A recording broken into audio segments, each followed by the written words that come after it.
Dad, I'm hungry. Well, you should have eaten your breakfast. Does it matter to you at all that the owners have placed their complete confidence and trust in me and that I have signed a letter of agreement, a contract? Here's Johnny. You heard it up top. Spooktober continues. And all work and no play makes this a dull podcast. We want you to come play with us forever and ever and ever as we discuss the 1980 classic, The Shining, here on Armies Like Us with your hosts, Scatman Colin. I guess Hotel Mike. This is Tony, the little boy that lives in Jacob's mouth. Oh, hey, Tony. We're happy to have you on. Do you want to talk to Jacob now? Yeah, actually, that'd be great. No, Hey, we'll just it's take me. We want Tony Okay, I'll for the bring whole Tony back. 2 hours. Yeah, we're fine. Yeah, with that's just Tony. my imaginary friend. Don't worry about it. Right. Not worried about it at all. Don't tell Jacob's us not about here. him. Yeah, he can't wake up. Jacob's not here, Mr. Brooks Exactly. and Mr. Romans. Well, we are here, and we're here to talk That's The right. Shining, so that's good. Spooktober rolls on, you know. So, Colin, this is your recommendation, correct? This is my pick. I'm a huge Stephen King fan, who, of course, has his own issues with this film, which we will discuss. This is not my favorite of his works. I have my favorite here, my Pet Cemetery Ooh, t-shirt. Pet Cemetery. I was going Ah. to wear for Spooktober, but it's unfortunately freezing, as if I am in a cold, wintry Colorado hotel right now in my very loud and very wet Ohio Yeah. quarters. There's fittingly a lot of weather, and usually, you know, the phone lines stay down until April, so hopefully everything rolls well. You're in the cold, and I was in That's the the heat. scariest thing in this movie. Yes, true. Right. Service outages. Sorry. Internet is down. Yeah, that's pretty terrifying. But yeah, Could work on Stanley that Kubrick? novel, though. true. Well, A lot of time to work on that let novel. me tell like you, a typewriter. I see a lot of myself in the lead character of this film, unfortunately, given our horrible hairline Sure. and our ability to fly off the handle at a moment's notice. But before I talk about my history with this film, I guess I want to know your guys's. Mike, you've kind of mentioned you have not seen these before. The most of the films that we've covered Spooktober, so I assume this is the same. Yeah. I mentioned I'd never seen The Shining. I've seen bits and pieces and references through cultural osmosis. I've seen the meme of Sure. Jack Nicholson in the snow, like things like that. Rocco's course. Modern Life did a parody of it at one point. I've seen several of Simpsons. the Did they really? Simpsons. Yeah, so Treehouse of it's Horror. been a thing, but I'd never seen this movie, so I was excited to check it out. That's cool. Yeah, that's like having, that's like someone who's never seen Star Wars, but you understand all the quotes and references and stuff just through cultural osmosis. But Oh, Darth Vader, sure. Do or Yeah, do not. oh, Here's Johnny. Yeah. Jack Nicholson, yeah. Jack Nicholson Torrance. For me, I have seen this movie before. I think the first time I watched it was in college in film school, where I was saying, which of these, classics haven't I seen yet that I should check out as a good film student and all that. Stanley Kubrick, of course, the master, one of the masters. So yeah, I had to, I watched it in college, and I'm a Stephen King fan too. I never read the book The Shining, but I am a Stephen King fan. More of a fan of Stephen King adaptations, you might say. Mm. But yeah, I like Stephen King and I like Stanley Kubrick. So yeah, it's a good movie. Yeah, and if I may throw one more thing out there, I'm not a huge Stephen King fan, but throwback to American Werewolf, Colin did lend me a Cycle of the Werewolf, which I read a couple Spooktobers ago, and that was fun. So that's a little bit of Stephen King, but I don't have a ton of exposure with his work, but I like the movies. Well, God, talk about a great adaptation. That Silver Bullet with Gary Busey. You gotta love that film, absolutely.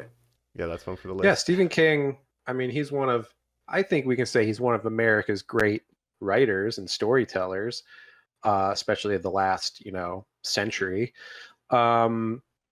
I also want to shout out. So I watched. I'll just briefly mention, but I watched The Shining this week, and I also watched Doctor Sleep, the sequel, which is based on the sequel novel that Stephen King wrote, and the movie version directed by Mike Flanagan. I'm a big fan of that as well, and so I give that a strong recommend. Colin gives it 2 thumbs up as well.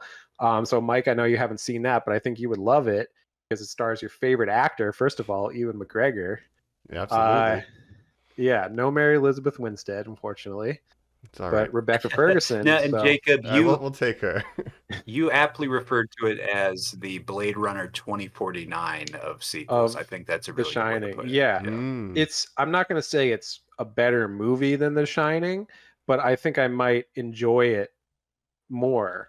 And I kind of feel the same Interesting. way about Blade Runner 2049 to Blade Runner, where I'm not going to say it's a better movie. Maybe some people will, but yeah, I think Doctor Sleep is a very worthy sequel. And again, it's Mike Flanagan adapting the novel, but also because, like you said, Stephen King famously did not like Stanley Kubrick's The Shining and had a lot of disagreements over certain changes and stuff. So this movie kind of has the fine line of being a sequel to the movie The Shining and also being an adaptation of Stephen King's Doctor Sleep. So it's like, yeah, it's Very pretty good. one Though. of a kind. Yeah. Interesting. Yeah. A lot of stuff Yeah. based And Stephen on King- books. It's a high recommend. And I Stephen will be King himself watching said he loved Doctor Sleep, the movie, and said it kind of fixes all the problems that he had with Stanley Kubrick's The Shining. So we'll get into what he didn't like about it and stuff as well. But Yeah, yeah. absolutely. I will definitely be watching it. Like I watched The Shining today for the first time, and I just didn't have enough time before record. But I was ready to roll right into it. So I'm Yeah. definitely looking forward to it. it's not as like perfectly framed, like, and we'll talk about Stanley Yeah, Kubrick yeah. as a filmmaker and stuff, but it's just a really good, and I like Which- Mike Flanagan. Yeah. Same. It's interesting that as a podcast where we kind of delve into pop culture and movies and stuff, that this is our first Stanley Kubrick film. We referenced him recently when we were talking Doctor Strangelove, all throughout Mars Attacks. We've talked sci-fi right. movies, and I'm sure 2001 has come up a couple times, but this is the first film of his that we've covered. I think that's really Yeah. cool. That's true. Yeah. When we do our So- Vietnam War episode, we'll talk about Full Metal Jacket, I'm sure. yeah, Well, yes. and and I'd be curious too what your guys' relationship is with him as a filmmaker. Jacob, you said going to film school that you had an appreciation for him. This is not my favorite Stanley Kubrick film. Mine is No. Eyes Wide Shut, but yeah, I think it's a masterpiece as well. Yeah, it's not my favorite of his either. My favorite is probably Barry Lyndon, which is a little lesser known, No. underappreciated. It is. It's Barry Lyndon. Check that out if you haven't seen it. We'll do a Barry Lyndon episode next week. Yeah, Stanley Kubrick I like. I respect him maybe more than I like him as a director. He's not one of my all-time faves, but he's a little sort of I don't even know how to explain, but he's just a little removed for me. Like he's a little too formal almost in his compositions and things like that. So Prose and cold, There's a cold sterility. Yeah. emotionless. Yeah, people have thrown these words out. yeah, and you can say even about Yeah. this movie where he has, muted emotions and that kind of thing. Like he didn't work. I don't think he got along with actors very well. He was very difficult to work with. He was a perfectionist.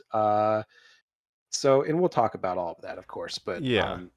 We will. yeah, he makes good movies, so you can't argue with the results. He's known as like one of the quote unquote great auteurs, whether you believe in auteur theory or not. I'm not super familiar with his work. I've only seen now this and 2001 actually. And this feels like 2001 That's too, 'cause it's very shocking, Mike. sterile. But Yeah, sterile. That's Yeah. a good word for it.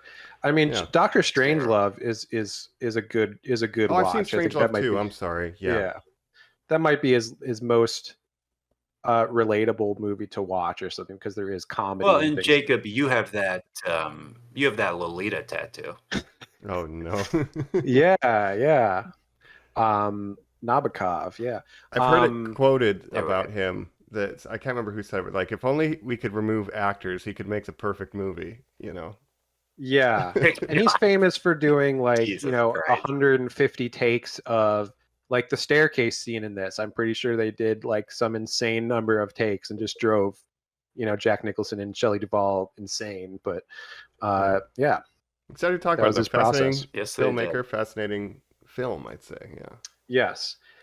Well, and I want to talk a little bit about why I chose this film. Mhm. My history with the other side of this coin, Stephen King, the man who wrote this novel, who despises this movie, Yes. is that I came to him extremely late. Jacob, you saying you didn't come to watch this movie till college, exact same story. It wasn't till in college where I had a girlfriend who told me one time, well, my favorite writer's Stephen King, where I kind of rolled my eyes and thought, you like that corny shit? And I'd never really read the man before. And now I would gladly call him my favorite writer. I realize that the corniness is a feature, not a bug. And in college, at the first party that I ever went to Halloween wise with our former co host Joe, I showed up a little late, and this film was halfway through. I mean, it was up to the very famous tricycle rolling in the hallway scene, and I'd never seen it before. And I sat down and was just absolutely fucking mesmerized. And Yeah. the reason that I wanted to talk about this is it closes up, or I guess it's the midpoint, let's say. It's what I would call the ending, but we haven't done the beginning. Let me put it that way, of the legitimacy of horror. In that the three films I would say that gave horror its biggest bump towards actually being considered a great genre are Psycho to start, and then this film, and then Silence of the Lambs. And we've covered Silence of the Lambs. We've now covered this film. I guess I'd like to announce that maybe next year my pick will probably be Alfred Hitchcock's Psycho, because I would just love to talk more classics. So Sure. What about The Exorcist too? Yeah, 70s. And you know what? And of course, the 70s. Let's go ahead and slot that in a little bit before this. You guys are right. Right. The fucking Which we talked Exorcist, about of last year. course. Yeah. No, I Yes, like that, yeah. though. We're covering Yeah. it all. We do need to go back to Psycho. I think that's a great idea. That's right. Psycho. And Hitchcock, you could say Hitchcock and Kubrick have a lot in common too with their process of making I will movies throw and working with birds at you. actors. Yeah, Yeah. I hate the people. true. Oh. Hitchcock famously said actors are cattle basically, and you have to sort of herd them and deal with them. But Yes. True. Kubrick, yeah, he's an interesting guy. King, also an interesting guy. So I'm excited to talk about all of it. Yeah. I have to ask you before we jump in, is Cocaine King better than No Cocaine King? What era is this idea? Well, Cocaine where does King this for sure. land? and I hate every time I'll jump on the subreddit, the Stephen King subreddit, I will say people who say like, well, he was a better writer on drugs. Where you're like, yeah, I'm sure he was. I like that he's still alive. Yeah, exactly. Leave the man alone. And he has films, or I'm sorry, he has novels out there. I'm Cujo. failing to remember the name of it right now. Cujo specifically, Cujo's yes. the one that's a where he's great like, one. I don't remember anything about writing that novel. It's like Oh my that, God. that's just a Go lost the whole time. month to me. Yeah, it means Yeah. it's just gone. But this film, I mean, this is the film dealing with all that. This is him Yeah. where he's like, why did I start Alcoholism. writing about it? And a writer who's overcoming substance abuse issues and terrorizing his family. What in my id was making me do this? And it's like, because you were living it. That was your life at the time, you old fool. So, Yeah. Well, that's a great, I think, segue into the movie, honestly, that piece of context there, unless we have other stuff up top. No, let's do it. All right, let's do it. let's check All in. work and no pod makes Jake a dull boy. Very dull boy indeed. Catch you on the other side. We're back here on Normies Like Us talking about a maniac staying at a hotel, losing his mind. And Jacob, you did exactly that. That's right. Well, I have a little background with the Stanley Hotel, which is the hotel that the Overlook Hotel is based on. Now, this is a real hotel in Estes Park, Colorado, which is where this movie is set. Colorado is a state I'm pretty familiar with now. My mom's lived there for like the last decade or so with my stepdad. So they live in Boulder, Colorado, which is about 25 miles north of Denver. And then, maybe like 20, 30 miles north of Boulder, up in the mountains, is Estes Park, Colorado. So, and even in this movie, if you remember in the beginning when they're staying, that's where the Torrances are staying, in Boulder, Colorado, before they go to the hotel. So, pretty familiar with that area. And one time, this was, I want to say 2 years ago, Christmas time, we did go up to the Stanley Hotel and take a little tour. They do tours there, historical tours, and it's also known to be haunted, of course. So it's kind of a ghost tour as well. Yeah, that's right. I think Zach Bagans has been there, so I believe you know, so. it's Yes, legit. Ghost Adventures I and would all love that. to watch that. Yeah. And it is, the Overlook Hotel is based on Stanley Hotel. It's not the hotel that was used for filming in the movie. The exterior in this movie is, I believe, the Timberline Lodge, which is in Oregon. Because due to reasons, that's another thing Stephen King didn't like. He wanted them to use the Stanley Hotel. Apparently, it didn't have the right snow for the exterior shots when they wanted to shoot it. So Kubrick was like, "No, we can't use that." But the '90s miniseries that Stephen King produced, which is his preferred adaptation of The Shining, did shoot on location at the Stanley Hotel. I've never seen it. I'm told it's not very good. Never seen it. No, has some. I've seen clips of it, and it has some pretty cheesy looking '90s CGI. So that's fun. But the Stanley Hotel is where Stephen King stayed in room 217, not 237, which is in the movie. 217 was the number in the book. The reason they changed that for the movie actually was due to a request from the hotel, because they were afraid, well, if you use 217, no one's going to ever want to stay in that room because they'll think it's haunted or whatever. In fact, the exact opposite happened. That room is like the most requested room in the hotel, obviously, because of Stephen King fans wanting to stay there. Well, not to correct you real quick, Jacob, but the reason it was changed is because Stanley Kubrick is leaving me, in particular, secret messages all throughout the film that I have to. It's about detect. how the moon landing is fake. Yeah. Yes. That's right. Right. We'll talk about all the theories and stuff too. But room 217 in the Stanley Hotel is the room that Stephen King stayed in. A young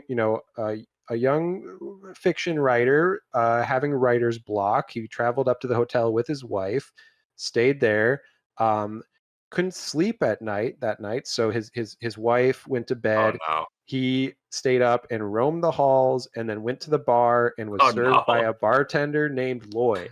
Heck yeah. So that's true. He wasn't a ghost. He was just a real guy named Lloyd. But I believe. Can't sleep, Mr. King? That's right, Lloyd. White man's burden. Yeah. White man's burden. I have a million questions about that line in particular later. Yeah, we'll talk about it.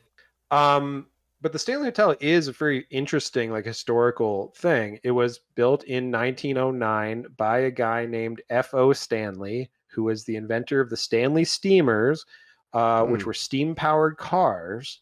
I don't know if you guys knew this, Stanley Steamers. Right. They were sort of a competitor to Ford at the time with his gas-powered cars, right?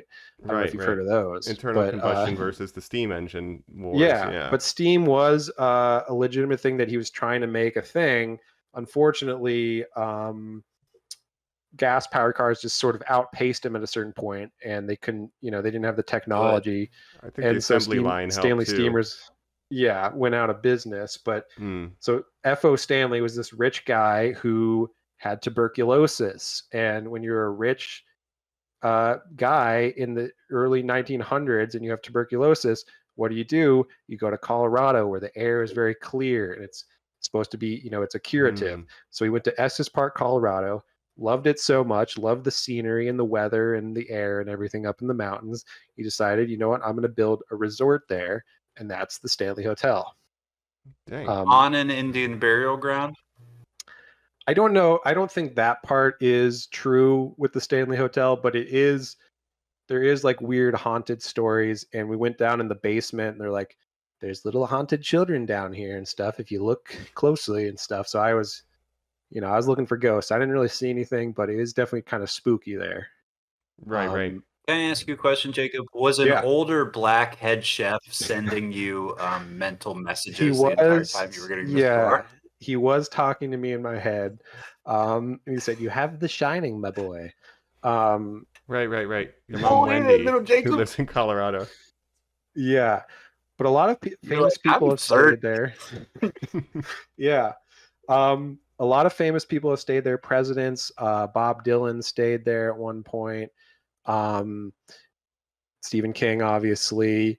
But yeah, the room 217 there is a big attraction now where people request that room. You have to book it like months ahead because it's always booked. Hmm. But you can actually stay in that room, of course. And it's a really cool Another hotel. question for you. Yeah. What does the carpet look like? Mm. It doesn't look exactly like the carpet in this movie, but it is similar, but it's not that same pattern.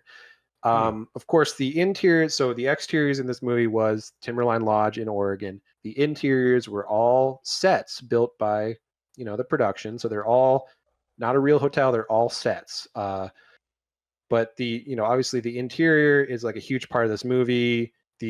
The geography of the hotel, and actually people have sort of mapped it out.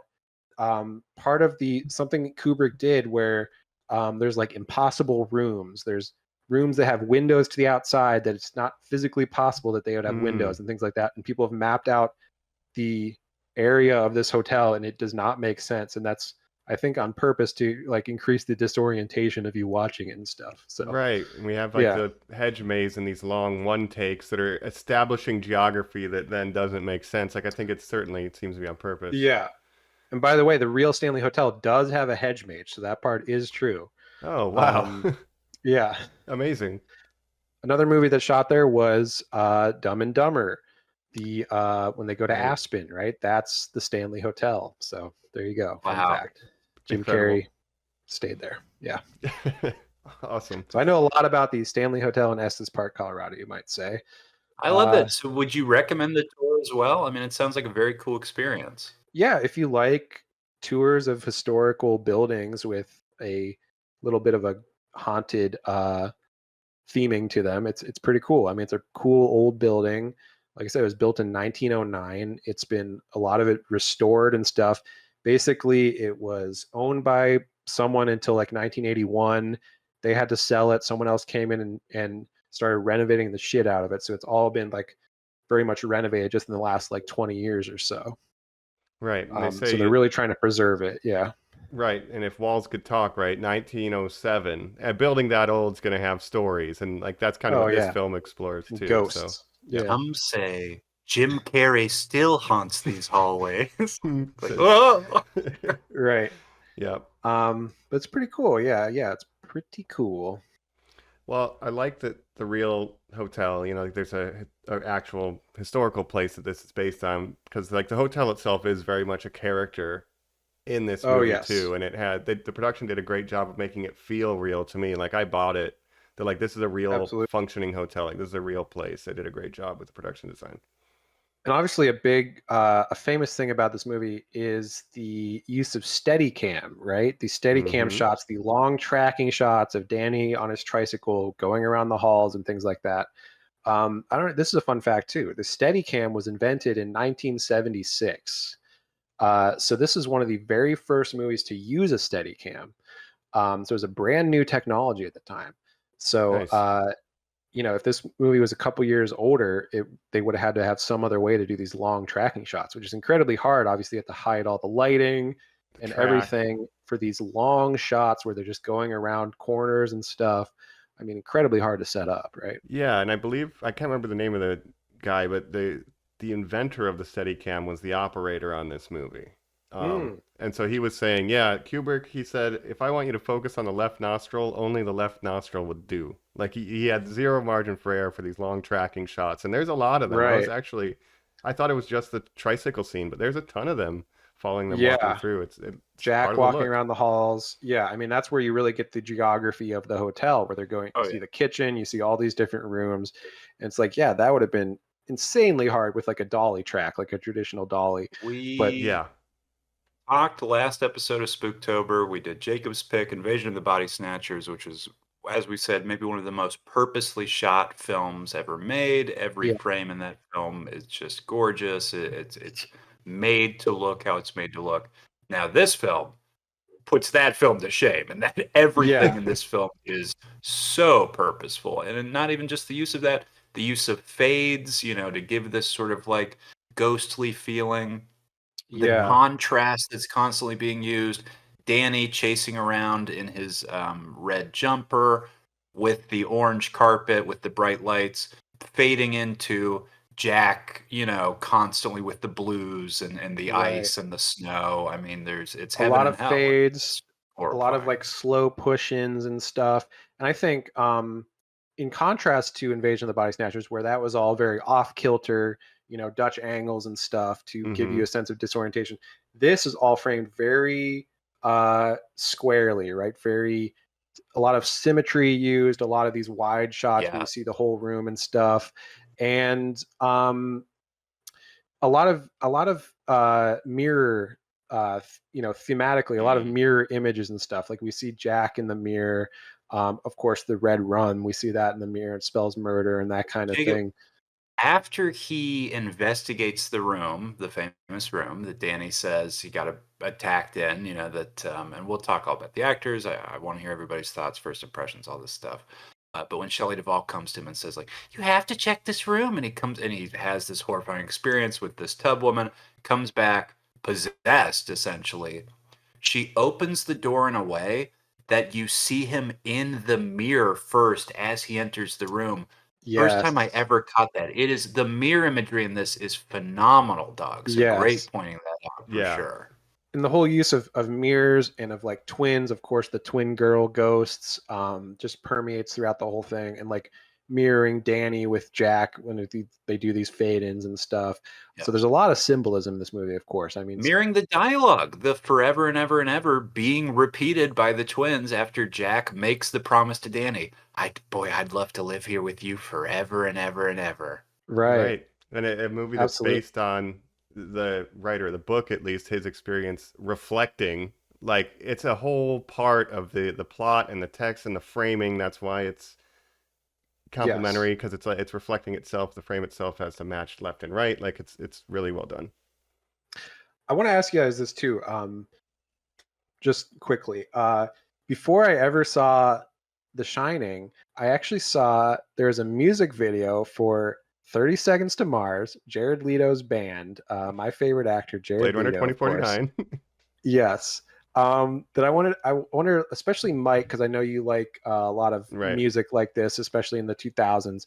I saw this music video before I ever saw The Shining, and it's a music video that's all The Shining themed. It has a bunch of references to The Shining that I didn't understand at that point because I was like, 15 or whatever.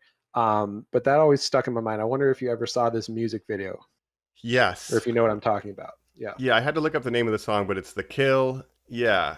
I think that's the one. Bury me, bury me. Yeah. Yeah. That's the song. I wasn't right. I wasn't like a huge 30 Seconds to Mars fan, but that one, I think that first album, they had that song and a couple others that I knew pretty well. And I watched the music video and it had all these Shining references.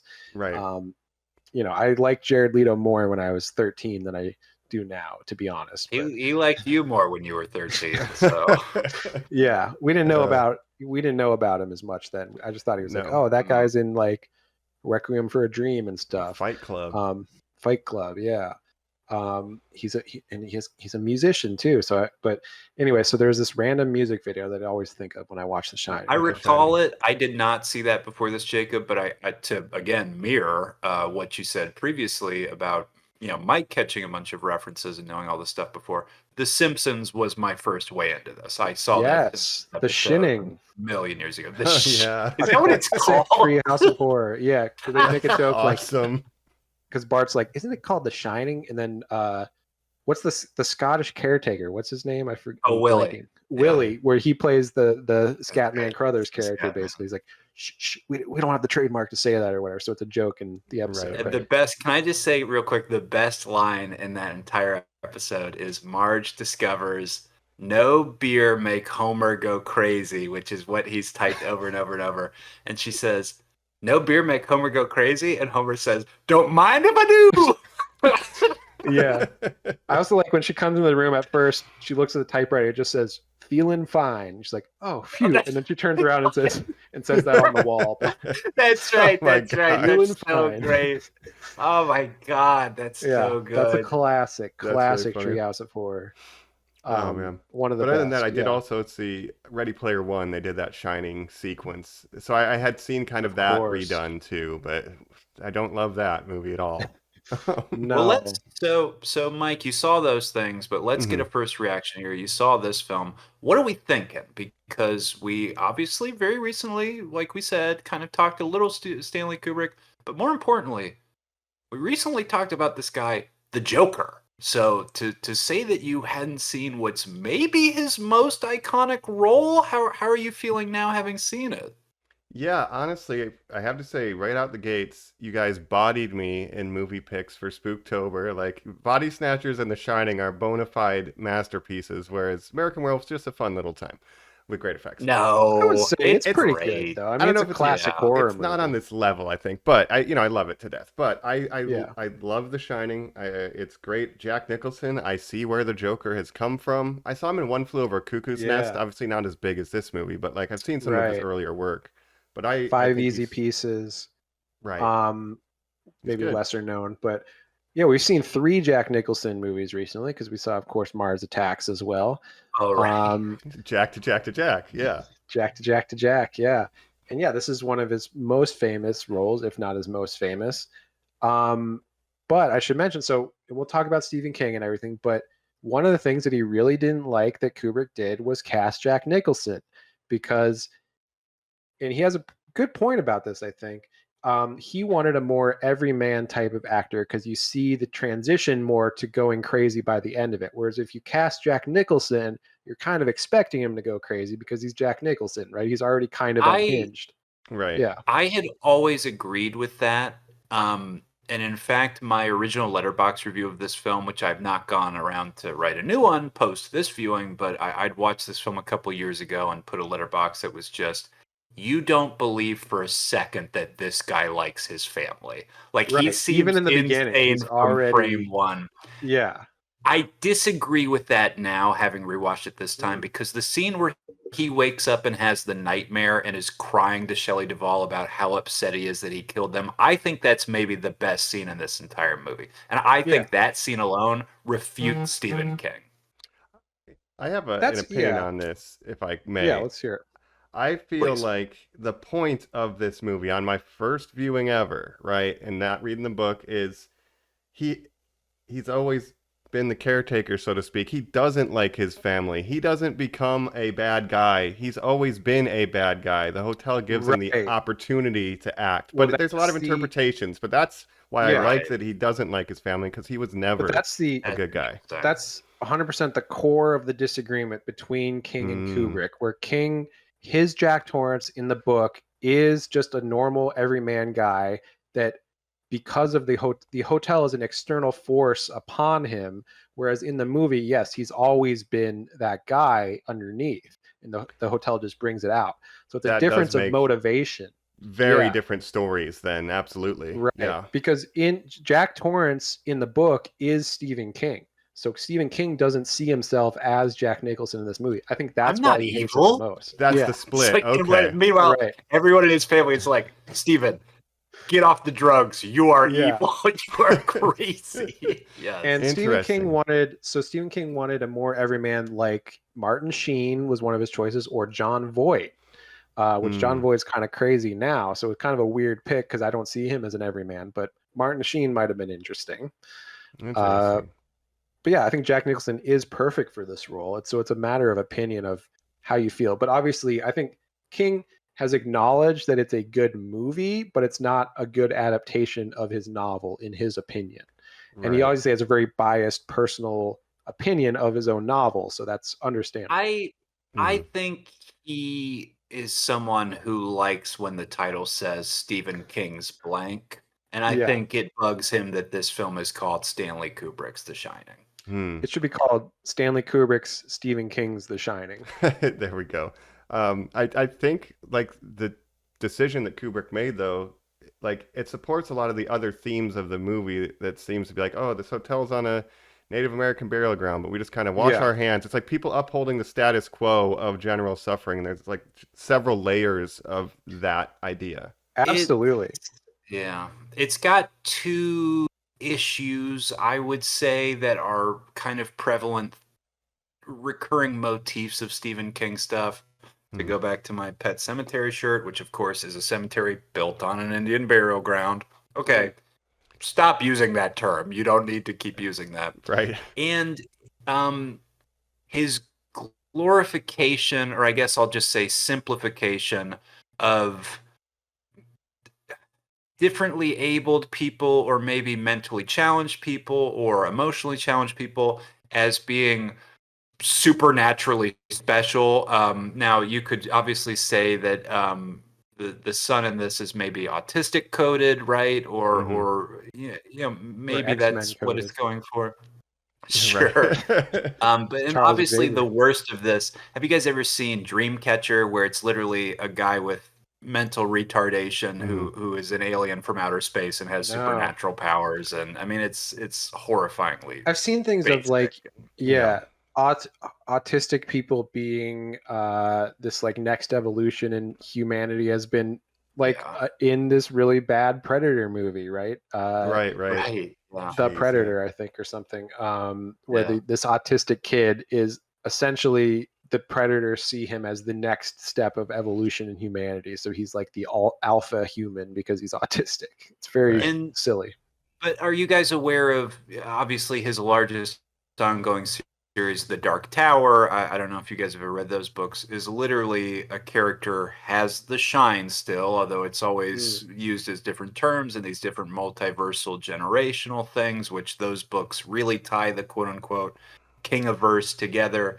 But that is, I mean, that character literally has autism and has the Right. shining. I mean, he's taking all subtext out, and it's yeah. It's interesting to me too because I think Stanley Kubrick is a person that may have been. Now, I'm not a doctor or anything. This is not a medical opinion or a professional opinion, but Kubrick, I believe, as this crazy perfectionist, may have been someone who was an undiagnosed on the spectrum, basically. Because of course, autism wasn't as well known back then. It wasn't studied as much. We didn't know about differently abled mentally people. I mean, But that I term think didn't Kubrick, even exist at this time. It's Right. Asperger's and something No. at this point. Yeah. but Kubrick really, to me, falls into the spectrum of someone who is neurodivergent. Yeah. Like his insane Hyper-focus. perfectionism again. Yeah, his Obsession. obsession. Yeah, so he may have been someone that was autistic. But something that's another theme that's tying back to on that subject ties back to Body Snatchers is we have another kind of therapist coming in early in this movie to talk to Danny, and it's like, oh, this is a new field of like child psychology and stuff, and like we had therapy. Yeah. And, Well, you know, can I just say what the theme we've sort of hit with our 3 Spooktober episodes that I've noticed? Because obviously, Mike, I kind of laid out what my theory of substance abuse stuff was for American Werewolf in London, where I said I think that's a very basic take. People can usually apply that filter on a lot of things. But if I could just say the 3 films we've covered is kind of about American Werewolf in London, how substance abuse affects the people that aren't in your lives, how you can ruin strangers' lives by being addicted to drugs and alcohol. Invasion of the Body Snatchers is about how you yourself change and become a different person. And then this film is about how it destroys your family, essentially, right? Like we've really kind of touched on that theme with all 3 of the ones we've chosen. Absolutely. you definitely read Yeah, that. I mean, alcoholism is a big, not even subtext of this film. It's just the text of this film, right? Is that Jack's alcoholism and his being prone to angry, violent outbursts is what drives him and his family apart, and that's something that King was really, of course, that's a very autobiographical thing. So yeah, and with Body Snatchers, we get Leonard Nimoy's character like the erosion of the American family unit. These wives want to leave their husbands, and this is being like, this is why they want to leave their husbands. Yeah. Again, late Right. 70s Yeah. into the 80s. Things were changing in America where, it was we were moving away from this old model of the nuclear family and stuff. Which is why I So defend that Jack Nicholson, like, make him an asshole from the start, yeah. Yeah. Well, that- let's that talk about the context. person that he's haunting and abusing in this. Let's talk about Shelley Duvall a little bit, Yeah. and how familiar you are with her. But as you said, Jacob, the different relationships and levels people had with this film. Obviously, the mythologizing now is that this movie broke Shelley Duvall and basically turned her into a husk of a human being who never recovered. Yeah, That's some of I the. think some of that has been overstated and even refuted by her herself before she passed away earlier this year, right? Where she was, I think a lot of it was overstated. I mean, I'm sure there was some stuff that wouldn't really fly today on like movie sets where we were more concerned. We have like intimacy coordinators and that kind of thing. Where back in the 80s and 70s and earlier than that, it was kind of anything goes on a movie set where directors were these sort of dictators that would do whatever they thought was necessary to get the performance that they wanted out of the actor. But I don't know that her experience like basically changed who she was as a person. And she did have some mental health issues later in life. But I don't know if that's directly connected to this. I mean, she acted in other movies after this. Popeye. Popeye, Which that's how I know her Francis from. Ford Coppola. Yeah. Hell, I know her as well. Right. But I did, I did some behind the scenes poking around, and there did seem, at least on my understanding, to be some instances of power imbalance, at least with Jack Nicholson and Kubrick versus her. Like, there was definitely a hierarchy, and maybe that was intentional to create the tone. Certainly, and there was a gender divide where It didn't seem, of course, like I don't think it was healthy. But that's, So you go back to what Jacob said about dictatorships. I mean, the situation that William Friedkin created on Exorcist, where he is firing a gun occasionally to unnerve the actors, that's not occurring here. Now, the direction, and you can almost feel this. Obviously, we've said he's so particular, so meticulous, everything is very well scripted. But the almost improvisational feel of when Jack Nicholson is basically mocking Shelley Duvall by doing her voice back to her, you have to understand that the direction very much was, to him, you are dominating her, you need to make her lesser than. And like you guys said, I mean, it's like anything goes in that it's like Jack Nicholson's insane and he is going to push those limits, but I don't think there was any sort of physical abuse or anything beyond that, or at least I pray to God not. Again, I think some of it is definitely real, some of it's overstated, and she even said, I mean, people interviewed her later in life and she refuted certain things where she's like, no, like nothing abusive happened, like it was a hard shoot. It was, I mean, the exhaustion of doing 137 takes of you walking into a room or something. Of course, that's going to be exhausting and over the top, where after the first 50 takes, you're like, okay, what did we not get that you're trying to get? Because that's an insane amount of takes, right? Right. And the interesting thing about Kubrick is his own self-description, because very much later in life, around Eyes Wide Shut, somebody asked him, why do you do this? Why are you a tyrant? What can change 120 times of opening a door? And he says, I don't make people open the door 120 times because I don't think they're getting it right or wrong. I do it because I'm looking for something unique and I haven't seen it yet. So again, he's not my favorite person on the planet, but he was just an interesting guy, and he was an artist. I mean, who knew what he wanted and what he was looking for, but also knew that he didn't know he would get it all the time. And half of the beauty of art is finding the mysterious and capturing it, right? Right. And I've seen some interviews that were saying, or other people who've worked with him on other movies that are like, his style of directing is to not direct you. Like, he won't tell you what he wants explicitly. He'll just keep rolling it until he finds it. And like, that could be exhausting, I'm sure. He was famously sort of standoffish, didn't work with actors well. And again, I think this could be something with him being maybe neurodivergent, where he's just not, he's sort of not a very sociable person, didn't know how to talk to actors or didn't know how to explain what he wanted. Talk about pussy and baseball is my understanding, which is not, again, the vibe that you get from the guy, but he's from the Yeah. Bronx. Sure, I had to move to England because I had a nervous breakdown, but I'm just a New Yorker, and you're like, okay, I guess you are. Right. Right. But- Interestingly, like why he took on this role on why he made this movie was because he realized, so he made Barry Lyndon before this movie, 1975. It didn't do well commercially. And he was like, okay, if I want to make like the artistic movies that I want to make, they have to have some commercial viability too. So he read a bunch of scripts and like novels and stuff, trying to find his next movie. And The Shining novel was one that he was really interested by. And when he started reading, he couldn't put it down. He's like, okay, this is one I could see myself making this a movie, and it's got the commercial viability, so I can get the money to make it, you know? Yeah. And I think method agnostic, what is captured on film here is like two of like the most incredible performances. Like the Jack Nicholson, Shelley Duvall combo, like it is unlike anything I've ever Yeah. seen. Like it's what carries the whole thing. It's wild. Yeah, Shelley Duvall is great in it. You hate to victim blame, but when she walks in and he's writing and she's like, can you believe it's going to snow tomorrow? And he's like, look at her. Yeah. It's like, oh, in Colorado where we're being snowed in, it's going to fucking snow. Get the fuck out of here. I'm working. You just But want to she's be like, just Kelly, so leave him alone.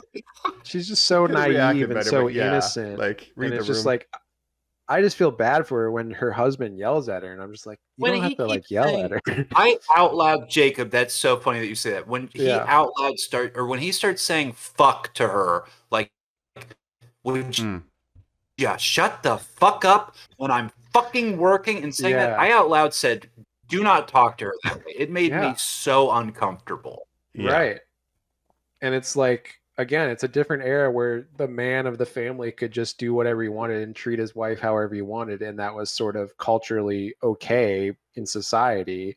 Of course, Yeah. it wasn't okay, but This movie is Yeah. interrogating all of those structures from like Yeah. America taking Native American land to like the old Hollywood system and all that. Like they're having their 4th of July party or whatever. It's like to the family dynamic. It's like it's interrogating these structures that were set up where there's oppression happening, but no one's doing anything about it. And we just act like it's normal. Like I like Yeah. that that's what this movie's Yeah. about. and again, to the debate of, was he always like this, or did the hotel make him like this? Even in the beginning of the movie, of course, we hear the story of, one night he was really mad because Danny threw his papers on the ground and he lashed out and injured Danny, right? In sort of a Dislocated his drunken shoulder. rage. Yeah. And then Wendy's just sort of saying, oh, he just gets kind of angry sometimes, but he's gonna stop drinking. He said he would stop drinking. He's gonna be better. And she's telling this to the child What you psychologist. book about? Can I read a couple pages? Oh man, yeah. Yeah. It So I frames can her as see. like Yeah. making this the excuses for the abuser and stuff. Like it's very clear to me what Yeah. Right. Kubrick's intention is anyway. Yeah. If I can go back to, so like the Indian burial grounds, the indigenous people burial ground stuff, of Yeah. course, this movie, there's a lot of different theories about what it's all about, right? Some people think it's Right. about imperialism and the slaughter of Native Americans when the white Europeans moved in. And there's a lot of clues to that. There's a lot of native art used in the background of this movie in different ways. And of course, the whole white man's burden, Lloyd, that whole thing is Yeah. about imperialism and stuff. Some people think it's about the Holocaust. Again, some people think about it's about how Stanley Kubrick is admitting that he faked the moon landing. Right. It is. That is what Yeah, there's actually a whole That's my documentary. number one takeaway. There's a documentary called Room 237. I don't know if you guys have seen it or heard of Yeah. it. I have. It's gobbledygook, in my opinion. Well, there's a That's lot of what I've heard. subtext. I think some of these theories they're taken a little far, but there is some subtext, and I think the indigenous peoples one is probably the strongest, where there are clues to that. Although I don't know if it's as 1-to-1 of like what they're saying in this I documentary. think the 4th of July Mm. date makes that fairly explicit, for the party. Yeah. Well, I did not remember him dropping the N-word in this. I mean, Yes, that took that's me true. by Yeah. complete surprise. Yeah, that's pretty intense. Yeah, that's Um, another commentary of it in and of itself, of a power imbalance. It's just what's yeah. considered normal at a time, right? These ghosts, yeah, I mean, these ghosts are from 1909 and stuff, so that's what they would call Scatman Yeah. Crothers. But do you also think they're mad at him because they know that he is also a threat, given that he also has the shine and they cannot manipulate him like they do Danny? Yeah, I mean that's the whole thing. The scene in the bathroom with Jack and that one ghost. He's like, "Do you understand that your son is trying to bring an outsider into this whole situation? Well, he's a very willful boy." Mm-hmm. So yeah, they're trying But to truly, stop. you do your best Jack Nicholson face in that scene. I mean, it's just like Yeah. you've never, you always hear those stories of Dustin Hoffman as a method actor where he's like, I stayed up for, a couple nights to look as crazy Right. as I could. What did Jack Nicholson do to become this insane looking the entire shoot of this film? Yeah. I mean, I have even no again, idea. even in the beginning when he's supposed to be somewhat normal, he still looks insane to me. Like the way he smiles and His- stuff. It's just like that His guy unnerved me. energy. Yeah, unnerves is the nice way to put it. Understatement. You almost expect him to say to everything someone says to him, yeah, okay. Like he's like not Yeah. listening to anybody. Basically, the entire time he's like, yeah, no, I know, I get it. It He's feels just like making he's insane faces. Yeah. right, and like when he's interacting with other people, even at the job interview or in the car, it's like he's performing what a human would do, but he does not Yeah. want to. He's like You a know? sociopath where he doesn't Yes. know what humans do, but he's trying to imitate it. Yeah. Yeah, I can see how maybe Tim Burton watched this movie and is like, that's my Joker right that's there. the Joker, baby. Yeah. Yep, 100%. That's it. He would dance with the devil in the pale moonlight. I can just tell. Yeah. I want to Um, mention that bathroom scene again, though, because that's how the line, you've always been the caretaker, like you've always been a crazy asshole, but the eye lines in that, like it looks like he's looking into the mirror and not at the other guy, which again, the reflective Right. stuff. Interesting. And that's how it's And again, taken anyway. with the ghosts of the hotel and stuff, there is a whole debate of, is this a ghost movie, a haunted house movie, or is it a cabin fever movie where the ghosts are not actually real, but it's the people are having these visions. But of Yeah. course, all three members of the Torrance family do see these ghosts at different times. So I think it in Dr. Sleep makes it a little more explicit, but if we ignore Dr. Sleep, Okay. it is more open-ended where are these ghosts real? Are they really connected to this hotel, or are these, are the Torrances just seeing things basically and going insane? Well, being the cooped up? old timers, they would have called it cabin fever. Yeah. Right. I like And we that hear this we could hear be the both. story of the Grady, this guy who was the previous caretaker who went insane and chopped his family into bits. And blew his head off with a Um, shotgun. Yeah. Yeah. So that's up for debate. And again, in this movie, it's a movie that doesn't have a reliable narrator. Everyone in the movie is an unreliable narrator to a certain degree. Hmm. So we can't say what really happened and what didn't happen because these people Well, are Tony all... can. Tony's my Yeah. reliable narrator. Yeah, Right. yeah. Dick Halloran is like the closest thing to an actual reliable narrator in the movie. Yeah. And like we even get Jack Does not saying get killed in the book. does not. See, that bummed me out because I love Dick Halloran. Hey guys, it's me, Dick Halloran. He's always introducing himself like that. He's Yeah. awesome. Yeah. He's great. Yeah. Yeah. I love when it cuts to him in his house and he just has like He makes artwork good of money. topless Dog. women. So the three funniest things that we've covered in Spooktober, I'm going to go ahead and throw out are the porno movie An American Werewolf, the Yeah. crazy eyes and Invasion of the Body Snatchers, Yeah. and the so serious cutaway to a news story that keeps pulling out to what you see a naked African tribeswoman, and you're like, Yeah. who the fuck is looking at this to the reverse shot of fucking Scatman Crothers just being like, fuck yeah, Miami's great. With a second painting Yeah. above him too. Yeah. It's All its so artwork awesome. in his house is just like nude women for some reason. Hey man. But it works. And to mention the Simpsons parody again, you cut to Willie's house. He's the Scatman. He's the Dick Halloran in that version, and he's got like women with like kilts on and stuff That's with so bagpipes, funny. which is very funny. Okay, Yeah. I am watching God. that full episode tonight, without a doubt. That is so good. Yeah, That's it's really great. funny. But yeah, he makes really good money as the head chef of the Overlook, man. It's a nice place he's Yeah. got. Well, I was Got a thinking great too, walk-in Mike. Don't freezer. you figure he probably uses the shine to also like get some cash or something? Because he is so upset that Danny seems to be hiding his gift. It's something his grandmother flourished and inspired, right? I'm sure he's used it quite a bit throughout his whole life. That's true. He's probably got a Yeah. side hustle with the shine. True. I like that character. Again, I wish- Dr. Sleep goes more into how the shine works and the explain it maybe over explains certain things. We're all made of steam. Yeah. We're all made of steam.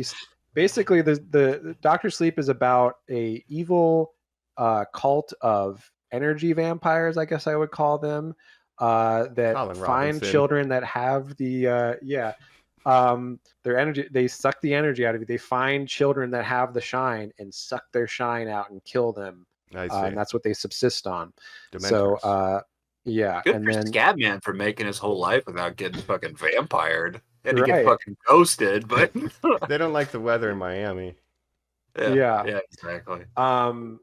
But yeah, so this movie leaves it more ambiguous of how The Shining works and all this stuff. But Yeah, and as a standalone, I'll see how I feel after I watch Dr. Sleep. I like that Yeah. there is an ambiguity to like, is it just cabin fever or are the ghosts real? Like, I like that there's layers to the interpretation because that's kind of the fun. Is like figuring out what you Yeah. believe. even the last shot, right, where they zoom in on that picture and you see Jack Nicholson in that group picture, it's like he's Right. always been there. It's like, what the So- fuck does that mean? It doesn't explain anything. Well, right? But I guess we'll get to that, but I just want to say real quick. So I said in my relationship that I had this girlfriend who loves Stephen Mhm. King. I thought it was corny. I eventually picked one up. I was like, no, these are great. I love all these books. I had a different girlfriend once who I watched this film with, who it came to the end and she said, wow. So it ended with him going back in time. I was like, oh, you like, Yeah. like you just like, you didn't understand like a moment of this movie. And right. I know you're not maybe supposed to get it, but it's so obvious to me that it's just about exactly what Mike said of like, you've always been this way and now you're a part of this thing and you can never escape it, right? Like that's what Right. that picture means, right? But it's sort of ambiguous. And then when he's talking about Grady, the previous caretaker, and then the butler is named Grady, but his name is Delbert Grady, whereas the what Mr. Allman tells in the beginning is like Charles Grady, I think. So they're both named Grady, but they have different first names. So you're like, is that the same guy or Okay. supposed to be the same guy? So there's these little ambiguities within the film that kind of leave you questioning Okay. things. Yeah, I've heard, again, I watched a little bit of stuff behind the scenes and some reviews and this and that. Maggie May Fish, shout out, a good YouTube channel on Nebula too. Actually makes good videos, very thoughtful and insightful. But there's people who read all the ghosts as just manifestations of types of trauma that the characters have gone Right. through, and it like they could be totally fake, but I like that it could be either or in this film Well, at least. now, Mike, did you assume that this film would have an early homage to the furry subset of sexual proclivities? That's another scene that Well, yeah, has always that's- stuck with me. And like, how do you interpret that, right? Like that's, Yeah. It's like a furry giving a guy a blowjob. But he's kind of like Dog beats Winnie the Pooh. Yeah. right. That's another shot that was in that 30 Seconds to Mars music video that I saw as a Oh, young, Jared Leto specified that had to stay in. yeah, as a And young I- teen. I'm like, what the I- fuck is that from The Shining? I Yeah. think I remember from that horseshit documentary them pointing out that like that person has gone uncredited, so it's a huge mystery what that is, because I don't believe there's a scene, and I can't remember in book, the book from probably reading not. it that Yeah. there's a scene where the guy's like, and he's dressed like a dog giving a blowjob. Like I don't believe that's in there, so I think there is Yeah. some sort of weird theory attached to that character where I'm like, just leave it. It's just weird imagery. Just leave it alone. yeah. It's just crazy. But that's why I think that's why Kubrick is one of the masters, because he inspires people to make these insane theories about how it's actually about the moon landing is fake and stuff. So it's getting people to engage with it on a level of more than just like, oh, guy goes crazy being stranded alone in this hotel with his family and stuff. So Yeah. Yeah. But that's Do you? So it's Oh, fun so to- that's a great question. Yeah. Do you guys think you could do this job? I could. I don't have a wife and Do they kids, have- so it might be different. Well, here. Let's. They put it just this way. find you getting drunk every night, Jacob. They're like, could oh, he definitely gave do it it to the alone, ghost honestly. immediately. I don't think I would get cabin fever because I'm pretty good with my time being alone. Like I don't get But get it's- the feeling of isolation too much. But it's 1980. You have Yeah, no no there is internet. no Nintendo Right. Switch. Yeah, exactly. Yeah. I would just probably yeah could try to not. write that novel I've always been meaning to write. I mean, the whole world kind of went through a version of this, like during COVID. Right. You know, like you're Yeah. just stuck in a place with the people you live with, if you happen to live with anybody or whatever. And- Me screaming at my cat, would you not come in here when I'm fucking writing? Then I have to Right. get reset. sound clickety clacked. I mean, don't come in. Exactly. But that's the thing is, like, I'll bring some back people sandwiches later. Yeah. Yeah. during the height of COVID, Okay. some people did kind of go crazy in the isolation. Me, Mhm. I loved it. I love being in my house all day and not interacting with the outside world. So I think I could do that. Yeah. But we had video games. I was training with Yeah. video games my whole life for the lockdown. You know, I was ready. That's Without true. those. Well, 1980, I could bring like an old Pong machine or something, right? Yeah, an Atari. Hey, Atari 2600. they have a Sandman version of Carruthers is Pac-Man. like, we got 3 drums of black molasses. We've got an Atari with Pong. You're like, I'm like, I'm sold. set. I guess I'll Come- probably get really see good at me in May. cooking with all those lamb legs. I would Mike, get good at darts. you would- Yeah.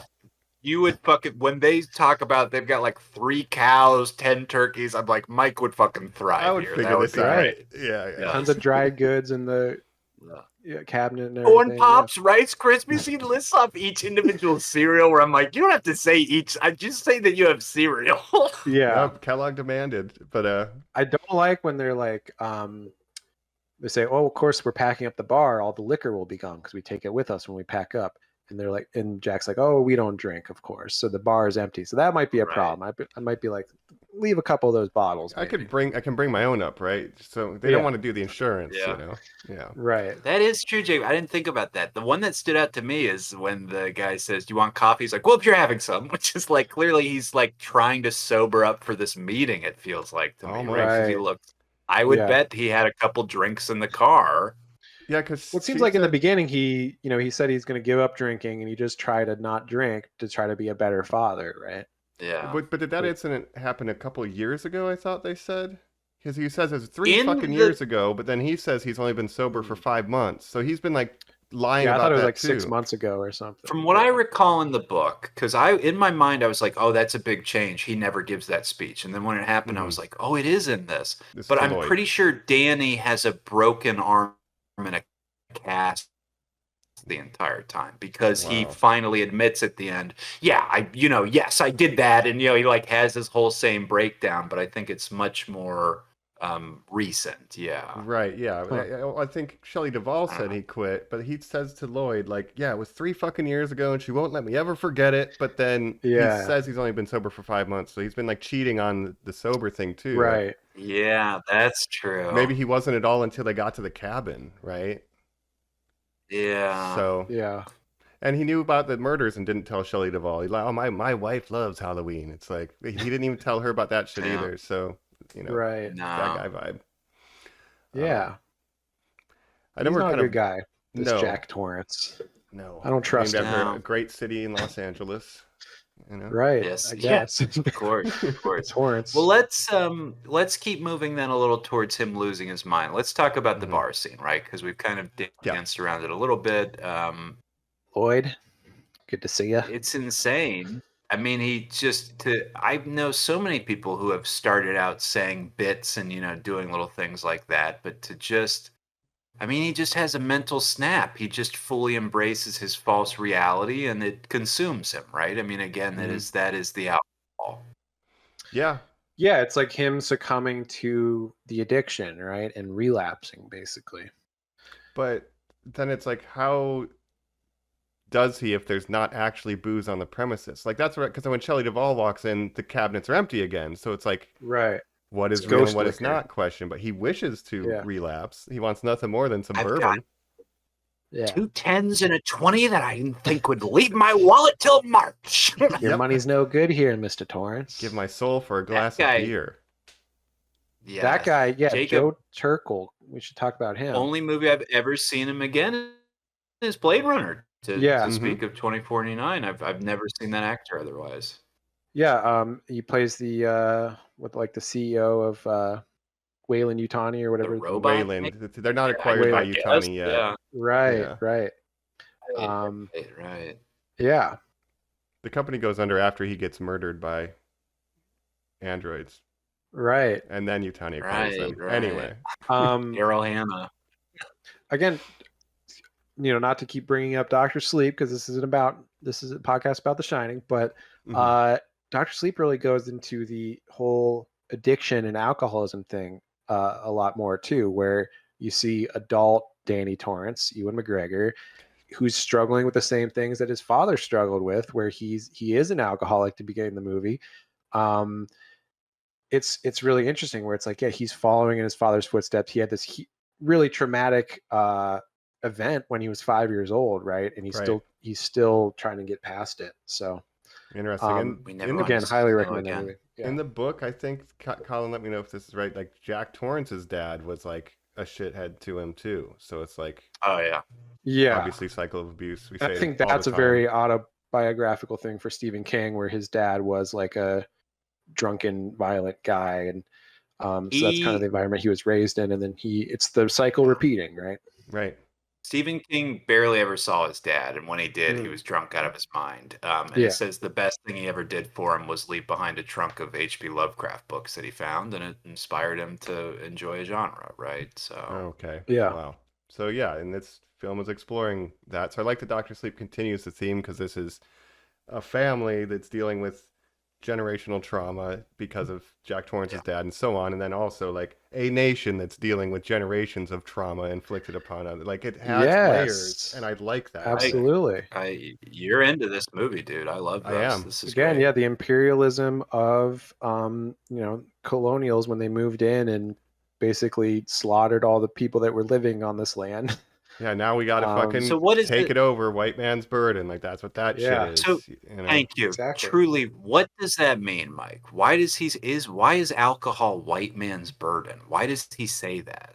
Other than the themes that you're saying. I think it's like the pressures, like I got to do this family shit and do blah blah blah. It's like that.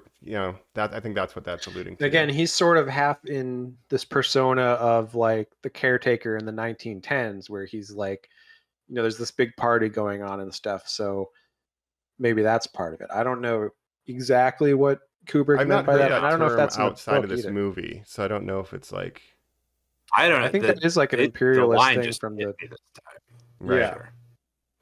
Let me I look can that find up out real by quick, the see if end. there's- White man's burden. But You know how it is. Whiskey, white man's burden. No, bourbon, white man's burden. white man's bourbon. That's what the Right. line. We got it wrong. White man's burden. Oh, you know what? Yeah. Okay. The White Man's Burden is a poem by Rudyard Kipling Of about course. the Philippine-American War that exhorts the United States to assume colonial control of the Filipino people. Huh. So again, yeah, it's the 1900s imperialism thing where the Europeans were moving everywhere and saying, we own this now. Yeah, this is the white man's burden. We have to civilize you people because you're all savages, obviously. that vibe. Yeah. And that's our burden as enlightened Christians. In between writing Yeah. Jungle Book, he came up with that poem. That's interesting. Yeah. Yeah. Fair. I mean, basically, the British is like, England is like the most evil country to ever exist. Touched everything and defiled We're doing our everything. best. That's- We're trying Yeah. to compete. yeah. But yeah. Yeah. Obviously, colonialization, imperialism, not good. And this movie, obviously, like, again, it's right at the beginning. The way it's so casually thrown out. Oh, it's Yeah. built on the Indian bear. And I'm only using that because that's within the context of the film. That's how they describe it. Right. Yeah, exactly. Clearly. But So, Manifest I'm- destiny, right? right. I'm fully into this theory. Can you just, and Jacob, I know this isn't your theory, but just offering up that you read it a little. What do people say this has to do with the Holocaust? The Holocaust, Yeah, I didn't really get a read on that. I'm not really sure. I That's another one certainly that's get from that none room of that. 237. Yeah. Let me see Okay. if I can. Yeah, that Holocaust, That The Shining, a horrible Google search. one is... Oh, jeez. Yeah. Yeah. I definitely get, like the the Holocaust of Native Americans and the whole imperialism and stuff like that is much more thematically I would say prevalent to me Okay. than the the World War II, the Holocaust of Right. Jews in I- Germany I and all think, that stuff. like broadly in like what modern terms would be, I guess it's like it's about also like the patriarchy, like male privilege, especially in that time, and like white privilege of like the colonizer POV and stuff. Like it's saying, why don't we talk about this stuff that's clearly horrible and affecting people on a micro and macro level? Like why do we just chill as a society? Like I like that it's being Right. like, guys, this is what happens behind closed Um, doors. It's fucking crazy. There's a lot of apparently clues that Kubrick left within this movie. There's the prevalence of the number 42, which could mean 1942, the year that of the final solution of Germany, basically. Jack's typewriter is an Adler Eagle typewriter, which is a German model of typewriter.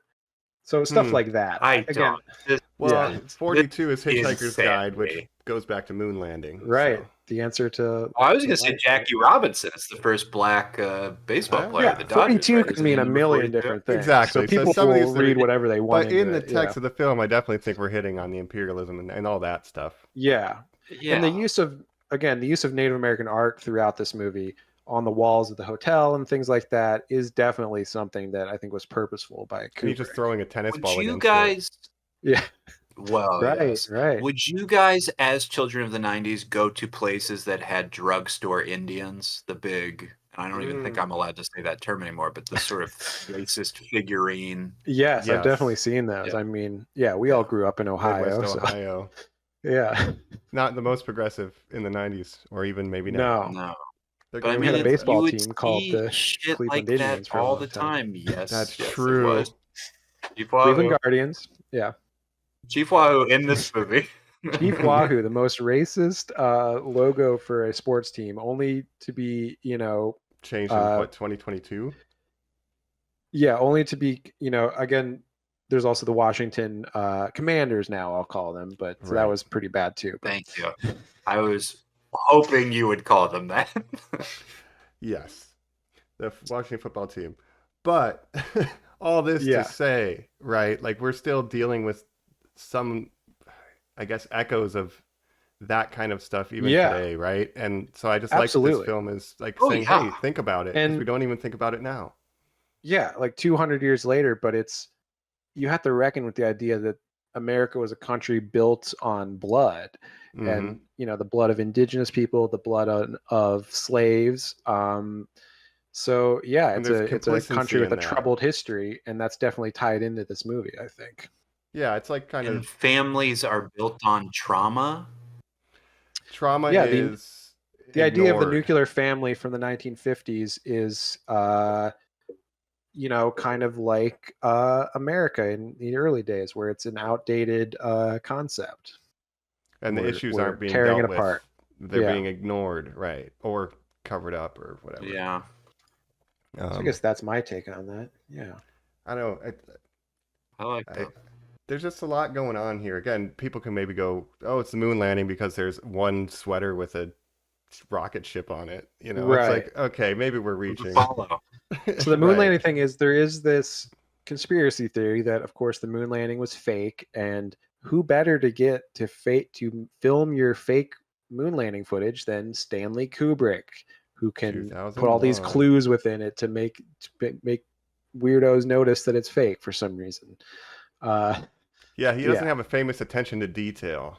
That he would Right. really. But obviously, the 2001 people saw it and thought, well, this looks like nothing that's ever been made. And the theory is that we were not as far as long as we needed to be in that program, that Kennedy sort of overstated when he said we will put a man on the moon, Yeah. and that we needed to scare red communists by We actually need to getting beat it the done. Russians. Yeah. It We'll was Cold hire War A competition. And it's maniac. like, yeah. yeah, we Original need body to snatchers. prove that we're better than those damn commies. Was this the first conspiracy theory you guys think you ever heard, faked the moon landing? I think it might have been the first one I Could was ever be. aware of. It's definitely Yeah. one of the most popular ones. Yeah. I definitely. mean, there's 9/11, loose This was change before and all that. Yeah. I did not know what you meant for a second. Then I remembered and thought, oh yeah, people think 9/11 was fake or whatever. Yeah, It's or there was an no, inside job. No. Bush did 9/11. Yeah. 9/11. The was Earth an is inside flat. job. I haven't had anybody scream that at me in a long time. You know? The jet fuel Jet cannot fuel melt can't steel melt, beams. melt steel beams, which I Right. don't think that's true. I think it actually can. Well, the truth doesn't matter anyway. But Absolutely. Yeah. while you can get to a conversation about conspiracy theories through this movie, just Totally. you know, Again, I think so. That doc, Room 237, I think it's interesting because people have all these insane theories about this movie, and they say, "See, all these clues and stuff." And I don't believe like 85% of it, but it's fun to think about. And what would be the point in confessing any of that? Why would you leave 1,000 Just for clues to be fun. like, I did this thing? Kubrick was, an insane, perfectionist, and he was like, "I'm going to leave all these clues, and people are never going to understand what I meant by them, but they're going to talk about it for That's- years." So crazy. right. Yeah. Well, we can Or maybe, some people with the moon landing thing. Also, some people say, "Well, he had a guilty conscience about doing that, so he's leaving these Right, clues within his right. film, so true fans will think, oh yeah, he's admitting to it now because he feels bad that he did it." yeah. I do not endorse that viewpoint. No, I think we did go to the moon. Hot take. Yeah, It's not that hard. It's not that far away. It's not like Mars or something. Okay, it's in Yeah. orbit around the Earth. It's not did that hard to with get. less- Do you remember when Buzz Aldrin punched that guy who said we Yes. didn't go to the moon? Yeah, a guy confronted Buzz Aldrin, and he's like, "If you say that shit to me, I'm gonna fucking punch you right now." And then he does. Who was there? Right. Yeah. Don't tell me we didn't go. I was in space. Okay. Named Buzz Lightyear after me. That must have been for a reason. Yeah. Right. We did it with less computing power than your cell phone has. Like, fuck Right. off. Well, that's the ironic thing is that NASA is in such a bad shape now because of loss of funding and stuff that we couldn't even get to the moon now if we wanted to because we don't have the spaceships to take us there. We have to Well, rely on fucking SpaceX to do it for us. I was Thankfully, we about to say, privatized space. One maniac will get us to the moon. Yeah. Yeah. Yeah, because we got to privatize it because the government won't fund space exploration. So, anyways.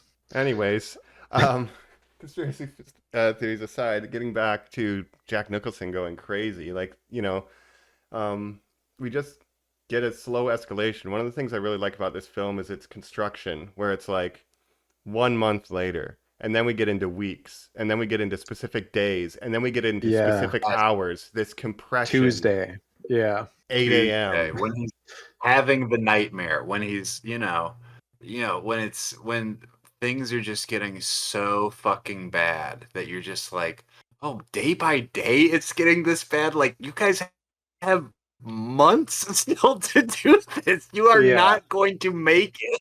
Yeah, I Right. think that's really smart. I didn't expect a title card a month later. Like, I didn't think that was going to be a format of this movie. So when they slowly compress the scale of time as things are getting more and more tense, I think that's really well done. Yeah. Absolutely. No. Yeah, we've been pretty abstract in our coverage. Let's just talk about, I guess, the most memeable scenes. Mike, Hmm. here's Johnny. Yeah, terrifying. Here's Johnny. And the way they film Um, it, it's like a whip pan so you have the whole axe in frame every time. It's like so specific. It's ooh. Yeah. Fun fact about this that you guys might know, but this was an improvisation by Jack Nicholson. Stanley Kubrick, having lived in England, didn't understand the reference, didn't watch Johnny Carson. So he almost used a different take, and someone had to tell him, like, no, we should use this take. It's a reference to the Here's Tonight Show. Jack. Yeah, Yeah. I didn't realize it was Johnny Carson reference. I just thought he was being a weird little guy. That That's why was it says every here's night when he'd Johnny, come because out. that's a very Hey. famous, Johnny. Ed McMahon, I think his sidekick would say, here's Johnny. And then Johnny Carson would come out. Johnny Carson was the host of Tonight Show for like 40 years or something. Right. Um, Did he interview our pre Jay Leno.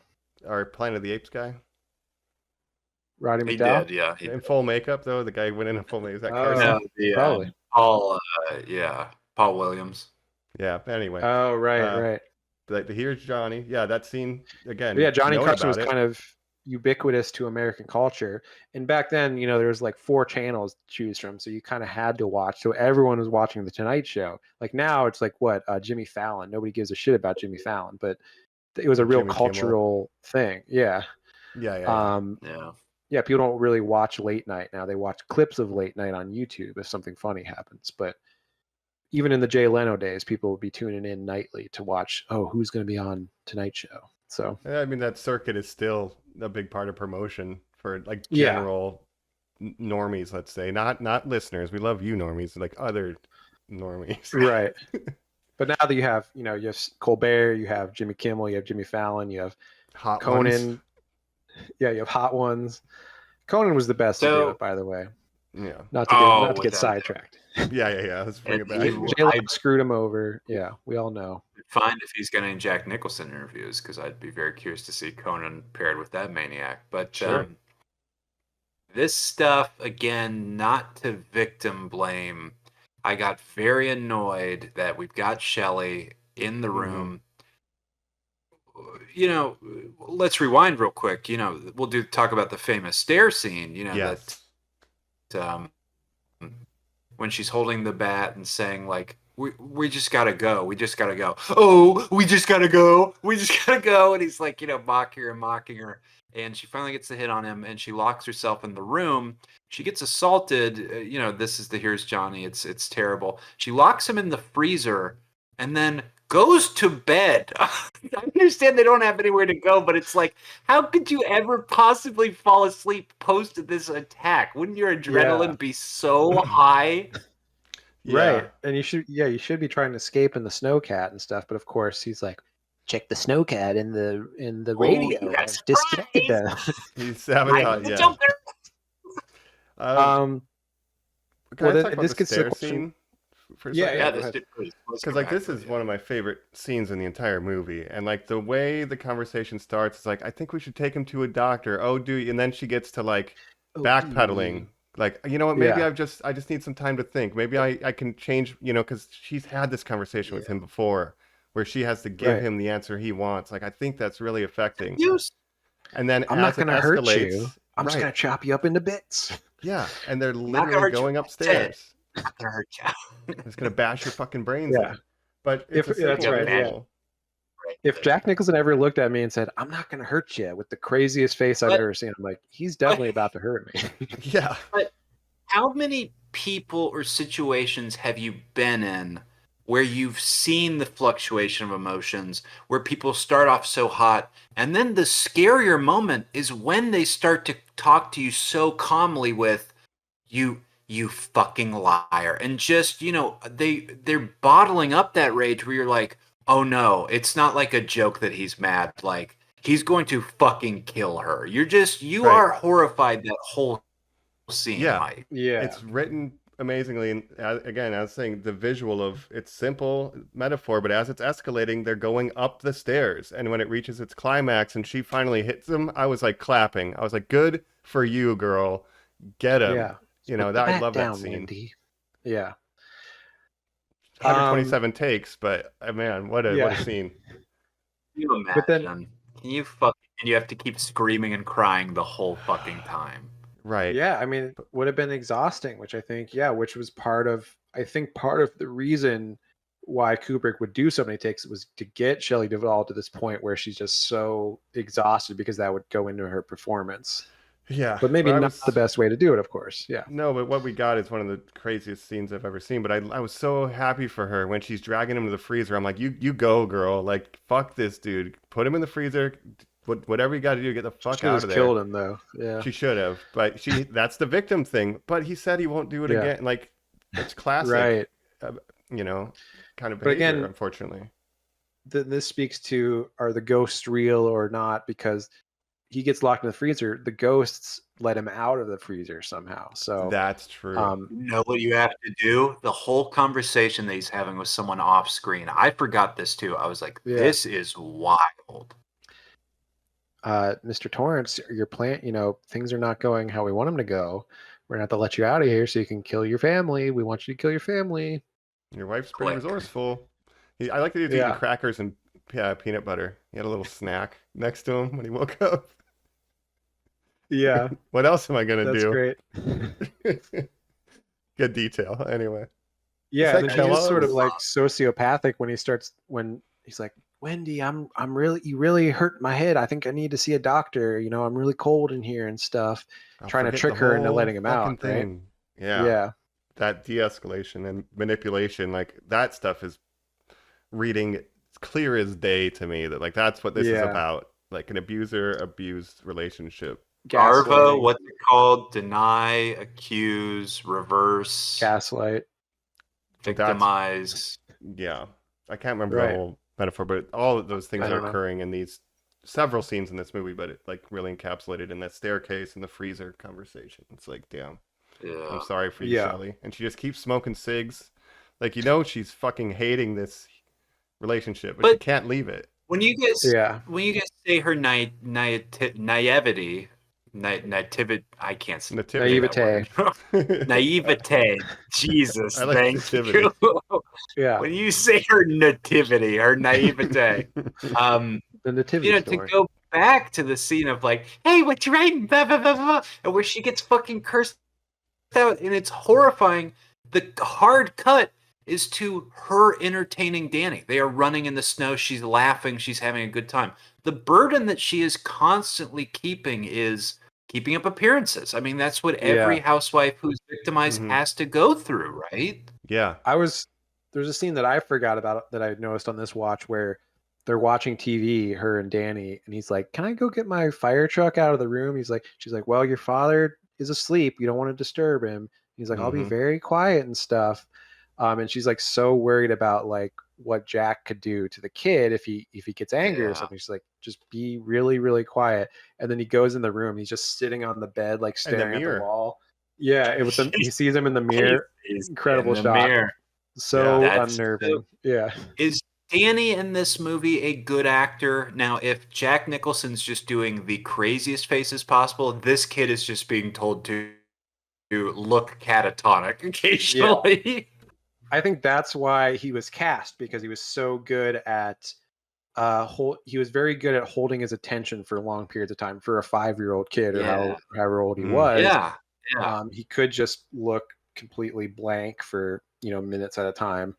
And I believe the way they shot with this kid, which is they didn't tell him it was a horror movie, and he believed he was acting in like this drama. It wasn't. They kind of kept him away from the horror elements, which I don't know how they filmed that, but because it would be kind of traumatizing for a kid with Jack Nicholson chasing you and stuff. Wow. What did he think happened to his neck? Right. I don't know, but You yeah, fell off I your mean, just the way tricycle. they filmed it. I mean, he was young enough that they could kind of make him believe it wasn't actually a horror movie or something. What did he think? What did he think Tony was? I don't know. They just told him to do that. I mean, he's You know probably too what? young to understand, really. I think the kid is fine, but I think Tony's a good actor. I think when Tony's in charge, Yeah. it's Red pretty rum. good. Red Um, rum. Is it worth? I guess. Are you guys ever going to read the book? I probably won't. Probably I don't know not. how to read. Yeah. The biggest change, I would say, other than the ending, where again Dick Halloran survives and it basically turns into an action movie where he's on a snow machine with them on the back, and the hotel explodes behind him, and it's like Jeez. a scene out of a fucking Michael Bay. Steven Seagal movie. Yes, Yeah. yes, Yeah. exactly. Like it's completely the same.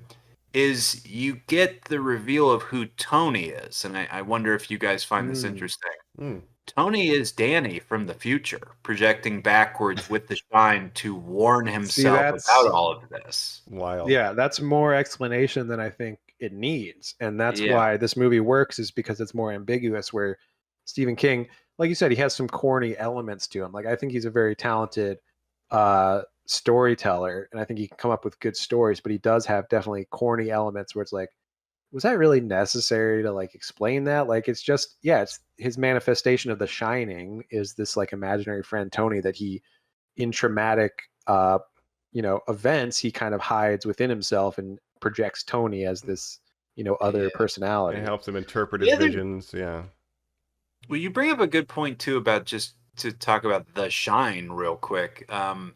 Can you imagine being a kid who is stuck in this cycle of abuse and knows that your mother's being abused, and she's constantly saying things like, "Well, your father he's acting this way because of something else and making up a lie, and like, well, he's not acting like himself, she's making up these things, and you are reading his mind where all he's thinking about is killing you all the time. Like, that would Right. probably make you feel insane, right? Yeah, Yeah. definitely. And I yeah. like one shot with the kid when they're eating the ice cream before, because we know it's a horror, creepy movie going into, but when we're just getting introduced to the hotel and he's eating the ice cream, it's like covered in just singles. And then when he asks, the chef, he's like, "Are you scared of this place?" And then we cut to the wide, and there's just a bunch of knives above Danny's head in the background, and it's just like, Wow. Kubrick, you're cooking right Yeah. now. Man, Mike. Yeah, I That's like. good. I didn't even notice that. Yeah. So like, yeah, I love a lot of the shots in this, and like that's one of my favorite things with Danny. Like the choice to only go wide. Are you scared of this place? Knives? No, I'm not scared of this place. It's like, okay. Right. Um, This guy that played Tony, of course, he's like 50 or something now. He pretty much quit acting like after this movie and just Him, a school teacher. yeah. But again, to mention Doctor Sleep, he has a cameo in Doctor Sleep, which is kind of oh, fun. nice. Yeah, he wasn't I acting watching at a the time, of baseball course. game, is that right? Yeah, Yeah. he's watching the baseball game with where Jacob Tremblay is, and Mhm.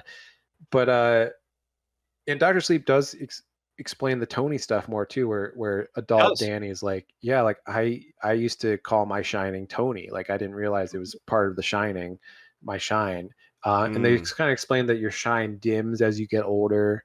It's like its most purest form when you're young and It's innocent, polluted. kind of. From Yeah, all the sugar you eat, is like what they say. And you're like, I right. guess all that McDonald's you had, you're like, yeah, no, I hear you. It's not pure like a child's.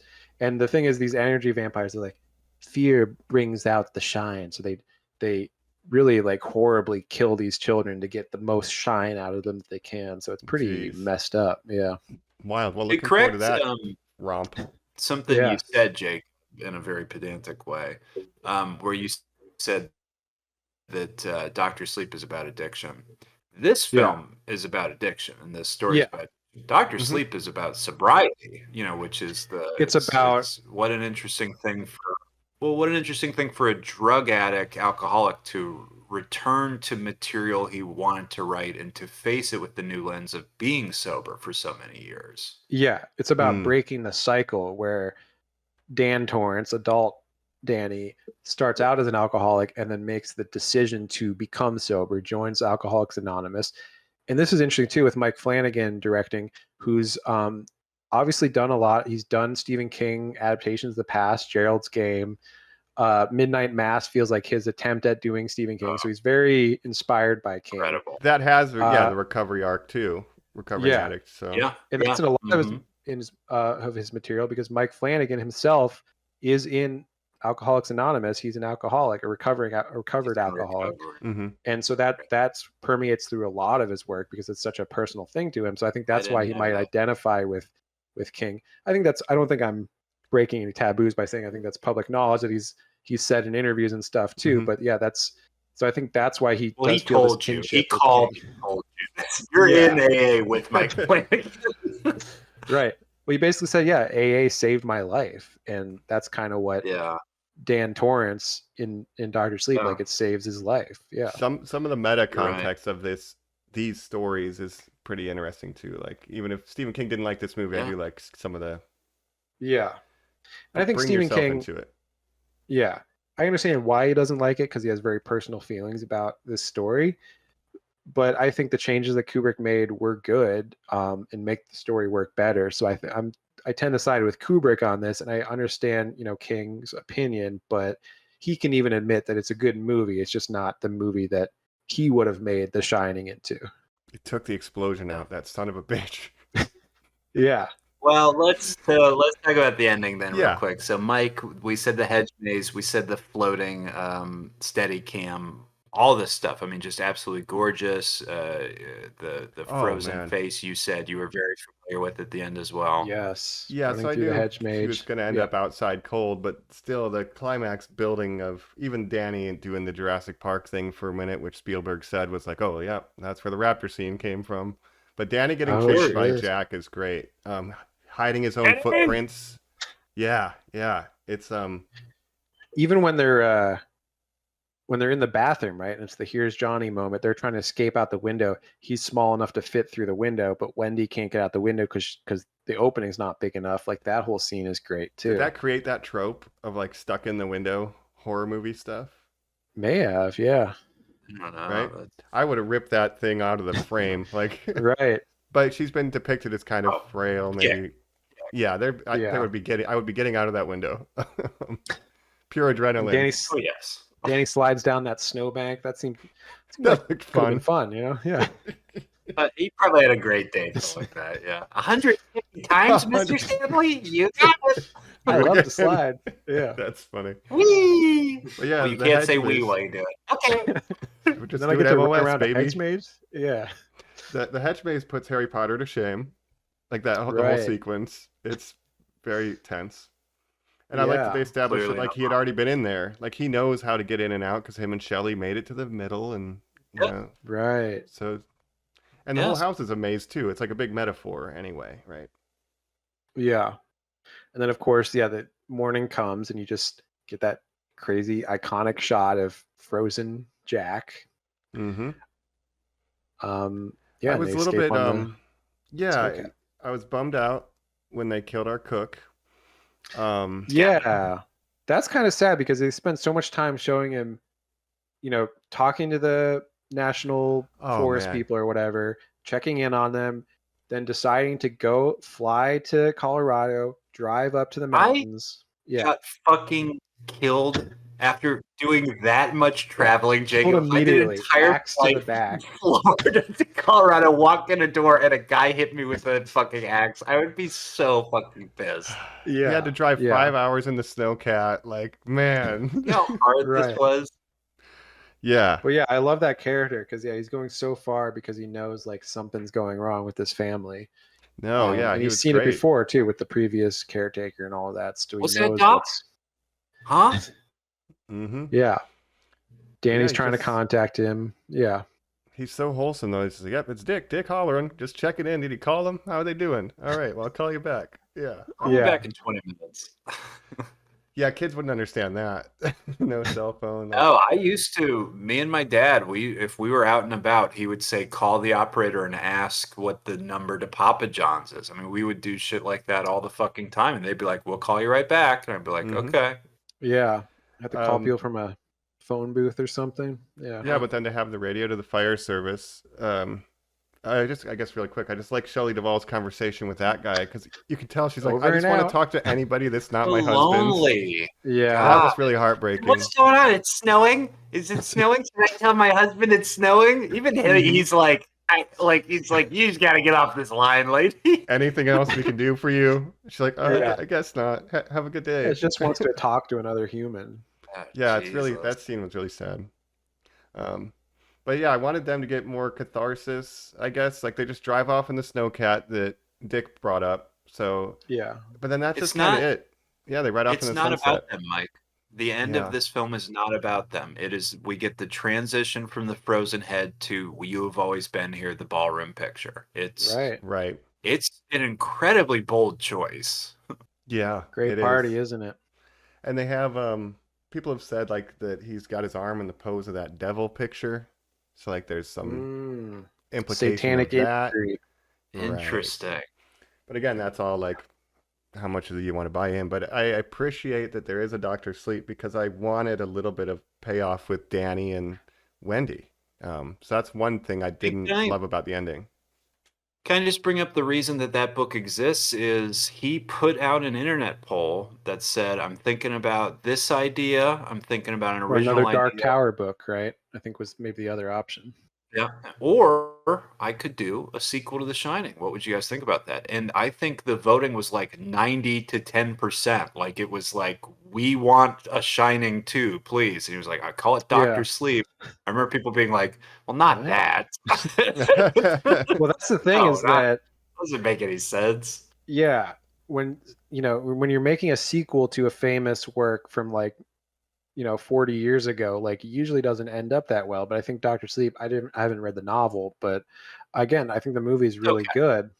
Yeah. I think And- I think Mike Flanagan's work is maybe the best adaptation of a Stephen King thing to ever be made because, like you said, he truly the gets marriage of Stephen King. fixing this film, quote unquote, to the man's, you Yeah. know, to Stephen King's odd predilection of issues Right. that he had, to also telling a story very true to the book, to also saying something so personal. I think that's just one of the most interesting films ever made. Yeah, it's an adaptation of the book, which is a sequel to Stephen King's The Shining, which is different than the movie Shining, but it's also a sequel to the movie The Shining, and it treads that line very carefully. And again, Stephen King said, yeah, it fixed a lot of the problems that I had with Stanley Kubrick's The Shining. So, Carl Lumbly plays the Dick Halloran part, yeah, and it's truly amazing. really Amazing. good. Yeah, they have an actress that plays Wendy Torrance. They have a young Danny. That they're obviously different actors, but they do a really good job of recreating some of those scenes, recreating the hotel sets and stuff towards the end of the movie where they have a big confrontation in the hotel. I don't want to spoil too much of the movie. He got Stanley Kubrick's original blueprints of the sound stages from his widow, I believe. Wow. And that was like Mike Flanagan, like, I found gold. Yeah. That's awesome. I am definitely gonna be watching that. Like, yeah, check it as out soon as possible. Maybe even once we're done recording. But yeah, I really. I'll be watching I The love this Simpsons, movie. so we'll all stay shining filled. We'll do that too. Yeah. But let me ask you guys before we go to final thoughts. I guess.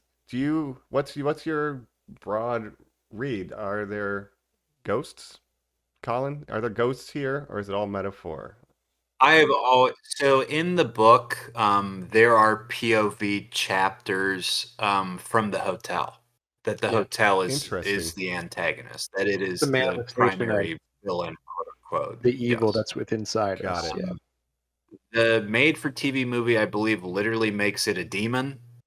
Yeah. Again, there's some really crazy CGI. Yeah. I would recommend, if you want to check it out, go on YouTube and just search.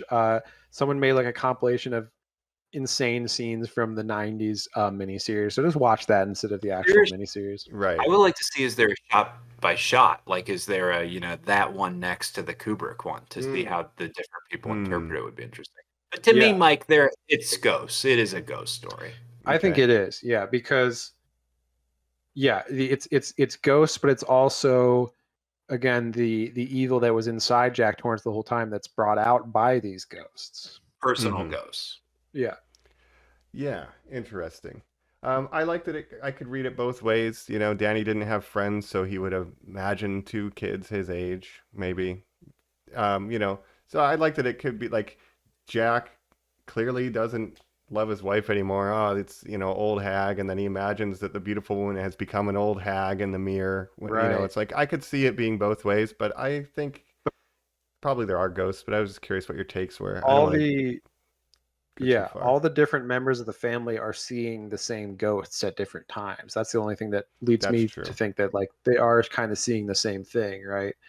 So it's something to do with Jack has always been there as the caretaker. They know him from the past and stuff, and he even starts to fit into that where he's like in the party and stuff and like dancing and stuff, acting like he belongs there and stuff. So it's, I don't know, it's interesting.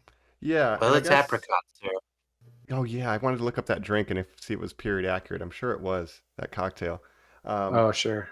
But they have the line too, where like, it's a lot of stuff happens here, and it's not all good. And sometimes when bad stuff happens, it leaves a stain. And I think that's like all the layers from when it was built all the way up.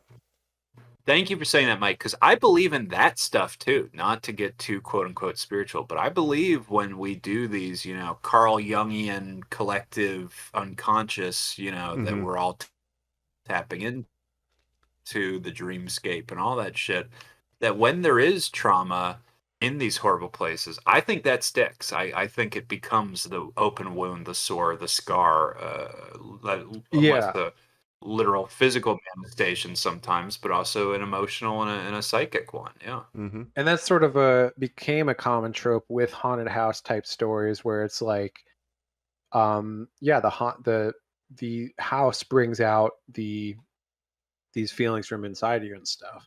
Amityville Horror, Yeah. Amityville being the big one, yeah. Ju-on Right. is a scar being left by a traumatic event. That movie wouldn't be here without The Yes. Shining. Absolutely. Yeah. Absolutely. And Um, it's about like societal like traumas and family domestic trauma and how it's all yeah. contributing to making Yeah. this one location really bad. And also comparing this Yeah. family trauma with the trauma of the early civilization of America. Mhm. Because I do buy some of the Native American stuff for sure. And what do you think about this? After all of the stuff Mike said this whole episode, yes, I do. It's all I could Yeah. think about. Like I love it for that. Absolutely. And how do you feel about this? It's about America's general inability to admit the gravity of the genocide of the Native Americans, or more exactly, its ability to overlook the genocide, Yes. the Overlook Hotel. Oh my God, I love that. Yeah. So That's there great. Do you go. think Stanley wouldn't use the Stanley Hotel because he's like, that's my name? Yeah, it's the Stanley Kubrick Hotel. No, he saw a metaphor and he went for it. The overlooking of things. That's Yeah. great. Overlook. And we're overlooking Caretaking. the red like- flags within this family unit of this guy too. So it's like society's overlooking that this guy Yeah. is not doing good things, right? She tells the caseworker, Danny was abused by my husband, but nothing happens as a result of that admittance. Right. Right. So yeah, I like the Overlook Hotel. I didn't even think of that metaphor. And he's the caretaker of the hotel that is a symbol of just being complicit. Yeah. Great stuff. Like you're a part of this Absolutely. problem, Jack. That's it. That's where I'll chill. And that's why this is an all-time great movie, because we can talk about this for 2 hours and still not touch on like every hidden symbolism within the movie. This is going to be rewatched. How do every they year. do the first shot? Yeah, Is that a helicopter? gotta be right. I don't know, but yeah, but also you may know, but some unused shots from that footage was used in Blade Runner for the ending, when they're showing like those like dreams shots of No. like overhead footage. I didn't know. That's incredible. That's You didn't know that? Crazy. Yeah. Nice. Ridley Scott, I guess, saw those and was like, "Hey, can I use some of those shots that you're not going to use?" Bloody hell, Stanley. Oh yeah, and his bad director's cut that gives you an ending. right? Yeah. The one no one likes. Right. Anyway. But yeah, those iconic overhead shots of the road and the car driving in through the mountains and everything, incredible stuff. Yeah, and just the scale of it. Like imagine seeing this in a theater. Like it looked great, but like the isolation, I could go all day. I should probably chill, but it's like the metaphor of isolation that Shelley Duvall feels like she has no support system out here. Like that's a tactic. You remove people from their support systems and outreach, and it's like it's literal Yeah. and metaphorical. Like this nowhere to Wow. go, no one to call. He takes the fucking batteries or whatever out of the radio. Like it's pretty explicit that he's a piece of shit manipulator, Right. Yeah. with everything else, all the supernatural stuff. Like this movie's great. I loved it. So good recommendation. Absolutely. Yeah, it's a classic. If you haven't seen it, check it out, because even if you just know things from cultural osmosis, like it's worth watching because it is one of those, all-timers. Yeah. Well, yeah, that being said, do we want to go over to final thoughts? I think we're kind of getting there, right? Let's do it. Let's do it. Y'all working no pod. Let's wrap it up. We're back here on Normies Like Us, talking about a vampire we want us to all bite us. named Rose the Hat, Talk please. to the sequel. She's like a Dr. gypsy Slade. lady that's like a new age kind of minerals and rocks and stuff, but she's also sucking the steam out of you. Mm, that's She's the Rebecca name. Ferguson, the most beautiful woman in the world, probably. That's Lisa Most- Nakaib's mother. Yeah. Yes, the most fascinating woman to ever exist, easily. Mm-hmm. But Rose the Hat we're- is such a classic Stephen King name too, of like a character. I feel like It Yeah. is. she wears this It like is. top hat. Yeah, Very it's great. good. That's very Very, fun. very good. We're talking the corny master himself, Stephen King. We talked a lot of Stanley Kubrick. We talked about their combined classic today, The Shining, 1980. And we're going to give some great final thoughts. I want to just do a quick shout out to Scatman Carruthers, who was just an interesting guy. He was a radio personality, singer, a scat man, if you will. Skibbity And doo I have to just say, I would be reprimanded by my brother, who of course makes Transformers, loves Transformers, lives in that world. Scatman Carruthers was Jazz, the Transformer robot in the original the Transformers original animated series, Jazz. which was basically the black Transformer in the way that Panthro was the black, course. Thundercat, where you'd be Right, like, right. well, are they black? And you're like, they're black. They like hip hop music. Yes, he would come out and go, "Skibbity boo, Optimus to you." And as a kid, I'd be like, "Very good, yes, excellent." Yeah. That's great. Yeah, he's great. I mean, the whole cast is great. It's a small cast, but it's just a really strong cast. Again, I think You Shelley get the feeling Duvall. that he maybe just jerked off, and that's why he's got those paintings. Like he's got like kind of a he's nice very into, smile on his face. He's like, African yeah, art. Yeah. Yeah. having a good night. Got his foot pillow and a head pillow. Yeah, Yeah. He's living it. he's Hey, living his Shelley life. Duvall, you were just saying. Well, Shelley Duvall, I just think, and this is with this whole, sort of allegations of abuse or mistreatment and stuff, I feel like she gets underappreciated for just how good of an acting job that she's doing in this. And I just think that she's an underappreciated actress, maybe, but she's really good in this too. And I think Jack gets all the recognition and It's acclaim. all the of course. shine. He gets all the shine, exactly. But I think Shelley Duvall is She- equally good. Yeah. You're right, Jacob, in that she is so easily labeled weak, frail. It's like, well, of course, this is the role she played. She was Olive Oil, who's weak and frail, and this is Right. It's like the relationship she had with Fame after this is like she did all this, she was happy with it, whatever. Then she made Shelley Duvall's Story Hour or Mother Yeah. Goose or Fairy Tale. I can't remember what Fairy it's called, but tale like she did stuff, like yeah. a children's thank you, like a children's theater thing where it's like that's just what she pivoted to caring about. It's not like she was ever like, I've been broken, my mind is shattered, I must Right. retreat. It's like no. She did Right. in later life. She did become pretty reclusive and maybe had some mental health issues where she did like retreat from society. But I'm talking like just in the last like 20 years, basically, she kind of Seemed like disappeared some from sort of social life. and maybe undiagnosed bipolar disorder or something. I mean, truly something seriously affecting her. Yes. Yeah. Yeah. And have you Like- seen the compilation of her children's show where it's the intros where she's like, "I'm Shelley Duvall," and there's a video compilation of it. It's pretty fun. I've not seen that. And what I remember, she's pretty fucking hot in that show too. Like Yeah. for somebody who's always made up to look pretty mousy, I remember her, having like a long blonde wig or like maybe colored hair in that too, kind of like Looking up the name I of don't know, it. owning herself up more. Yeah, please. So I wanna You guys remember see the name. Popeye though? You ever seen that one?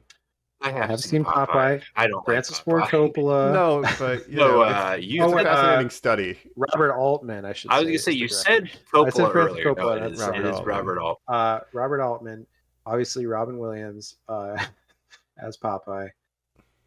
But if you were traumatized on The Shining, I don't think you go and make Popeye. I think maybe there was No. very stressful days and a difficult director, Yeah. notoriously for actors. But No, she worked for several decades after Yes. the show. and that kind of story, I guess, overshadows, like you said, Jacob, the credit that she should have for this performance, because it's Yes. just as it is just as effective in how understated she plays this anxiety and fear of Jack as how big and verbose Jack's outward mania is. Like the way Yeah. it's so internal for her, it's like it's just as fucking impressive. Absolutely. Here's the issue with Jack Nicholson as a performer, and I cannot remember what the One Flew Over the Cuckoo's Nest character's name is. I keep wanting to say R.J. McCready, but that's Kurt Russell's Yeah. character in Yeah, The The Thing. Thing. That's 100% I can't remember not his right, name but either, but we need some gum. Yes, but when he plays these iconic characters, Jack Torrance, it's like no one could ever do this ever again. Obviously, Henry Thomas does a kind of a caricature, but it's a very like one different scene. character in Doctor Yeah. Sleep for what it's worth, and it's only one scene. The Joker, if the Joker's backstory wasn't that he is always different and he's the most mysterious thing ever, they would never have recasted it because, again, Jack Nicholson's such an intense performer. That version he plays is so iconic. It's like nobody ever, like we said in the episode, nobody ever tried to do that again. Nobody ever. Anytime you see One Flew Over Cuckoo's Nest, they're doing a Jack Nicholson impression. He's just a Right. very dominating actor. Yeah, and he's one of the best actors of his generation or any generation, I think. When Stephen King was making his Shining miniseries in the 90s, they had a really hard time casting Jack Torrance because no actor wanted to touch it because they knew they would be compared to Jack Nicholson. And so they're like, I don't want to be fucking like, I know I'm going to look inferior to that performance. So why do it, you know? Yeah. They got the guy from the sitcom Wings. Yeah. Yeah, they got a lesser known guy because a lot of the major people wouldn't do it. Here's something. So Shelley Duvall's, it was called Shelley Duvall's Fairy Tale Theater. Thank you. Ran from 1982 to 87. Episodes were directed by Francis Ford Coppola, Ivan Passer, Emile Ordolino, and Tim Burton, as well as other famous Hollywood directors. So there's a interesting tie-in. Interesting. Yeah. Did you know she was in a relationship with Paul Simon for a couple of years in the 80s? Did he break up with her for Carrie Fisher? It's possible. I don't know the Definitely timeline on possible. that. That's interesting. Let me look at that. Yeah, Paul. Oh, in the 70s, I guess she was with Paul Simon. Yeah, he married Carrie Fisher in 1983, divorced in 84. Yeah, Interesting. Wow, 1 year. Oh, whoa. Hey, Yeah. those are two women that are probably very hard to handle. So Paul Simon, you're also an asshole. So Yeah, doing all right for a short guy though. Short king. Yeah. Short guy. Right. But final thoughts, The Old Shining. I guess I'm gushing about this movie. I feel like maybe I spoke too much. I'm glad you like it. Yeah, because it is such a love it, classic, and you've never seen it before, Mike. So I wanted to get your take on it, of course. I'm glad you liked our last week's choice as well, Invasion of the Body Snatchers. Because I was really worried if one of you guys didn't like that movie, I was going to be like, you're wrong. They are supremely high recommends, I would say, to anybody. And I would have been wrong. Well, the worst if I didn't case like of it. this one, it's like, if you guys said you didn't like this one, I'd be like, okay, Stephen King, like, fucking relax. I prefer the book. What are you talking Right. I prefer the 90s miniseries. I need a snowmobile explosion escape. Yeah, there's a couple of videos I'm going to send you guys in our normies chat after this of things I've mentioned of the CG in that miniseries. Shelley Duvall introducing her fairy tale show. So you can check those out. Please. I will do all of those things. When you send 30 me. Seconds to Mars music video. It's 30 Seconds to Mars music video. What bizarre tie-ins to this Classic. piece of media, though. Look at the ripples that it has. The Simpsons, Rocko's Modern Life, It's a juggernaut. South Park. You sent the South Park thing, Colin, before our episode. That's right, too. South Park. Yeah. But yeah. Just one of the most, In Colorado. iconic movies of all time with iconic scenes and imagery. And again, Kubrick. I want to ask you this, Mike, having never seen or not seen a lot of Kubrick movies, does this make you want to see more of his work going forward? Does, but I would have to kind of look at the catalog and see. Like, I feel like I don't have maybe the stomach for a Clockwork Orange.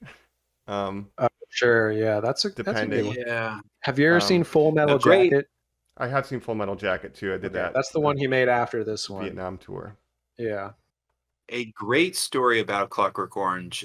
David Prowse, who of course is the body of Darth Vader, man in the suit who believed he was going to be Darth Vader the entire time, was a former bodybuilder, British bodybuilder, and is in that film. He has to carry Malcolm McDowell in one scene down a flight of stairs, and he turned to Stanley and said, "We will be doing this twice." And we'll be doing 2 takes, and he did it. And after the first one, Stanley was like, "You know what, David, that was great," and they moved on. So, wow, way to call your shot. Nice. Yes, that's great. Sometimes you just have to fucking alpha these guys, and they fucking respect you for that. So damn right. It's like it's interesting to think about.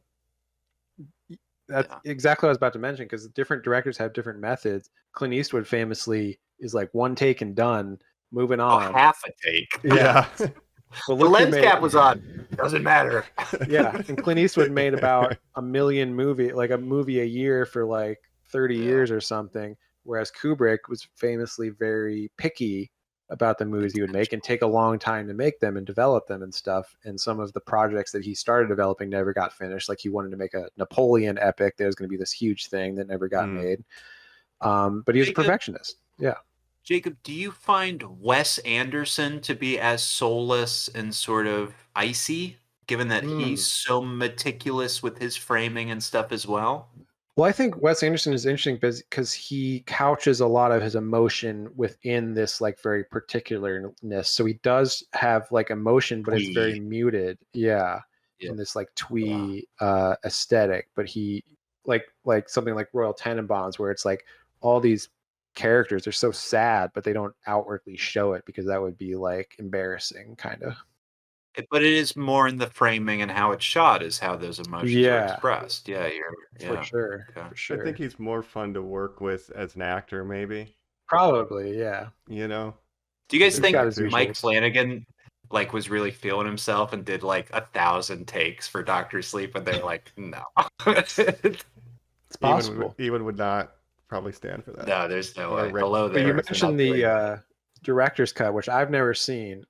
I don't know if that's available on streaming or how would I would watch that, but I really want to see that now because I watched the one I just watched this week was like 2.5 hours. But if you're telling me there's a 3.5 hour cut, I want to see that. You know, Absolutely. Right. I mean, I'm looking for it now. Director's cut bonus features. It seems on Amazon, but only to purchase. I watched it on Paramount Plus. It's on Paramount Plus right now. The Streaming Wars theatrical version, I guess. Right.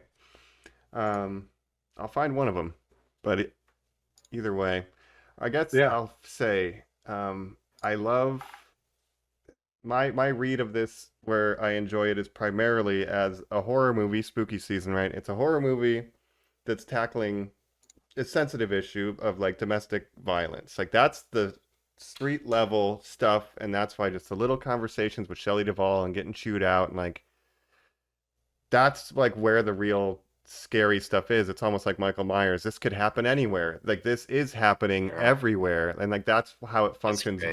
It functions more as a horror movie in that level than it with the ghosts for me. But all of the metaphor built on top of it, you know, chef's kiss Kubrick. There's, you know, the knife's above Danny. Like I love how particular and meticulously this thing is made. I will watch it again and again, and I can't wait to find out more every time I watch it. Yeah. Absolutely. I'm glad that you liked it. I agree with a lot of what you're saying, and yeah, it's just one of the all-timers. And I hadn't really thought about this movie for a long time until we were watching it. So I'm glad that we talked about it. There's just so much to talk about. So yeah, it's a great one. I'd like to make a pilgrimage to the Stanley one day. That's what I'm inspired to leave with this with. And Jacob, one last question. Do they have film props in like any sort of display there? They do actually. Yeah. They have a lot of axe or the anything? axe. Yeah. They have like the typewriter, I think. Yeah. So it's a pretty cool like place to go. It's a cool tour. Again, they're like renovating it and stuff, and like it's still a working hotel, so you could stay there if you wanted to. I remember you sharing some pictures when you went several years ago in our friend group chat. I might have to dig some of those up. That's so you can on the tour they'll take you to room 217 where Stephen King stayed. You can get your picture taken in front of the door. Inside there, getting his fucking ass reamed out. That's the premium package. Yeah. So I got my picture taken in front of the door, in front of the number sign and all that stuff. That's so cool. Yeah, for any King fan, it's kind of a must see. But Colin, you gotta come visit, stay with my mom in Boulder. We can go up there to Estes Park. It's great. Go in the winter time. How are you getting on, Jack? Fine. It was just an hour and a half drive. I made it just fine. Oh, that's good. Yeah. That's just fine, Jack. Right, and they're staying in Boulder, Colorado, in those scenes when Wendy's talking to the child psychologist person. Yeah, I would visit it too. You know, I've been to it's easier to get to, but the Pasadena, Haddonfield Hedge. I've done that and Mm. gone to the Haddonfield Michael Myers house. Of So course. Yeah. now that I love The Shining, I do want to go to the Stanley Hotel. Yeah. Yeah. If you're a big Dumb and Dumber fan, you can go for True. that. I'm a big Zach Just think, Bagans there are fan. people who go to fucking Bangor, Maine, where Stephen King lives still, and just take Right. a picture in front of his gate, which is just like a black gate with SK on it and spooky bat parapets like at the top, and they just like point it. Like everybody takes the same picture where it's like he's not there. That it's like a compound like so far away from where sure. he actually lives in there. Yeah. That's so much lesser compared to this experience. Yeah. And I think it's weird to like take pictures in front of like people's private property where they live. Yes, It's like leave go them away. alone. Like, yeah. Yeah. You do want to have Um, access. But Yeah. But I'm Stephen King still kicking today and still being very opinionated about movies and books. Every day I wake up and I am shocked by that. I'm always like, Yeah. today will be the day he dies. But the other thing is, every year I'm like, well, he'll retire and stop writing. And then we joked about it with George R. R. Martin that 2 more books come out. And you read them, and is it the best stuff he's ever done? No. But some of them hit. Like the fucking He's the The Clint Eastwood of Institute was writers. good. Yeah. That's Under a the great way to- Dome. that's awesome. Under the Dome fucking sucks. I've never seen it, but yeah, he can write. I mean, there's an interview with him and George R. R. Martin where they're in it like an interview together, and George is like asking him like, "How do you do it?" Because like I can't like they just have different writing styles, and it's like maybe quantity over quality, but I think he's got enough quality in his bibliography that you can say, yeah, he is a great writer. Not everything's going to George be R. R. a Martin, the masterpiece. Stanley Kubrick of writers. Stephen King, the Yeah, Clint Eastwood truly. of writers. Wow. Yeah. That's Well, George funny. R. R. Martin is what he calls a gardener, where he's thinks about the ideas for a long time, and he's growing his garden and pruning it and making tweaks, and he just needs to get the thing on the page, and that's what Stephen King is really good at, because he can pump out 1,000 words in a day like it's nothing. Unless Shelley Duvall walks in and asks if he wants a sandwich or something. Right. Then he'll just get mad. He broke my concentration. Oh, man. Okay, I'll be right back. He's so cheery. All right, well, if we got nothing else, that's been our snowy dedicated discussion to The Mhm. Shining. We're getting close to wrapping up Spooktober here. We've got just our Spooktacular left next week, which we're very excited about, where we'll go through and talk about all the cool horror experiences we've had all October, what we've been watching. We'll kind of read our Halloween lists, 31 That's Days of right. Halloween, and yeah, always our favorite episodes of the year. But the ones leading up to it, where we each pick these great subject matters, I think we've discussed at length in this episode how all 3 have been absolute home runs this year. And listeners, we hope you think that too. Yeah, they're definitely part of Absolutely. what I would consider, I guess, mandatory horror history kind of films. Yeah. Like just for the legacy of the craft or the genre, the prestige, all that we cover all that in this one set of 3. Yeah, for sure. And I think as I get older, I'm just appreciating going back and seeing movies that like I just never saw. They just slipped through the cracks somehow, that are considered classics. Like The Shining I've seen before, but like Invasion of the Body Snatchers I had not seen until earlier this year. And I was like, man, I wish I hadn't waited so long in my life to see this. And so you're discovering Now, you say, these movies. Yeah. man, these movies sure are lit well. Oh, man. Yeah, well, that's the other thing, is that like movies coming out these days aren't as good. So going back to these old classics, it's like, man, film is an art, and I love seeing great movies. So, and talking about great movies with my fellow normies here. So it's Yeah. always a blast. Yeah. And if you're hesitant, we keep saying, if you're hesitant to watch movies made before the 90s, stop it Yeah. and watch so some much of these good stuff out classics. there. You're Yeah. doing yourself a disservice. Yeah. Yeah. Even something like The Exorcist. Like, if you've never seen The Exorcist, you got to watch it. It's great. Silence of the Lambs. The cultural value's there, but the entertainment value's there too. We're not like, you don't have to stick your nose up in film school. Like, these are entertaining, well-made films. Like, you have nothing to lose. So please, please, Yeah. please. There's a reason the memes persist. If you're like, oh, I saw the 2 scenes in that movie.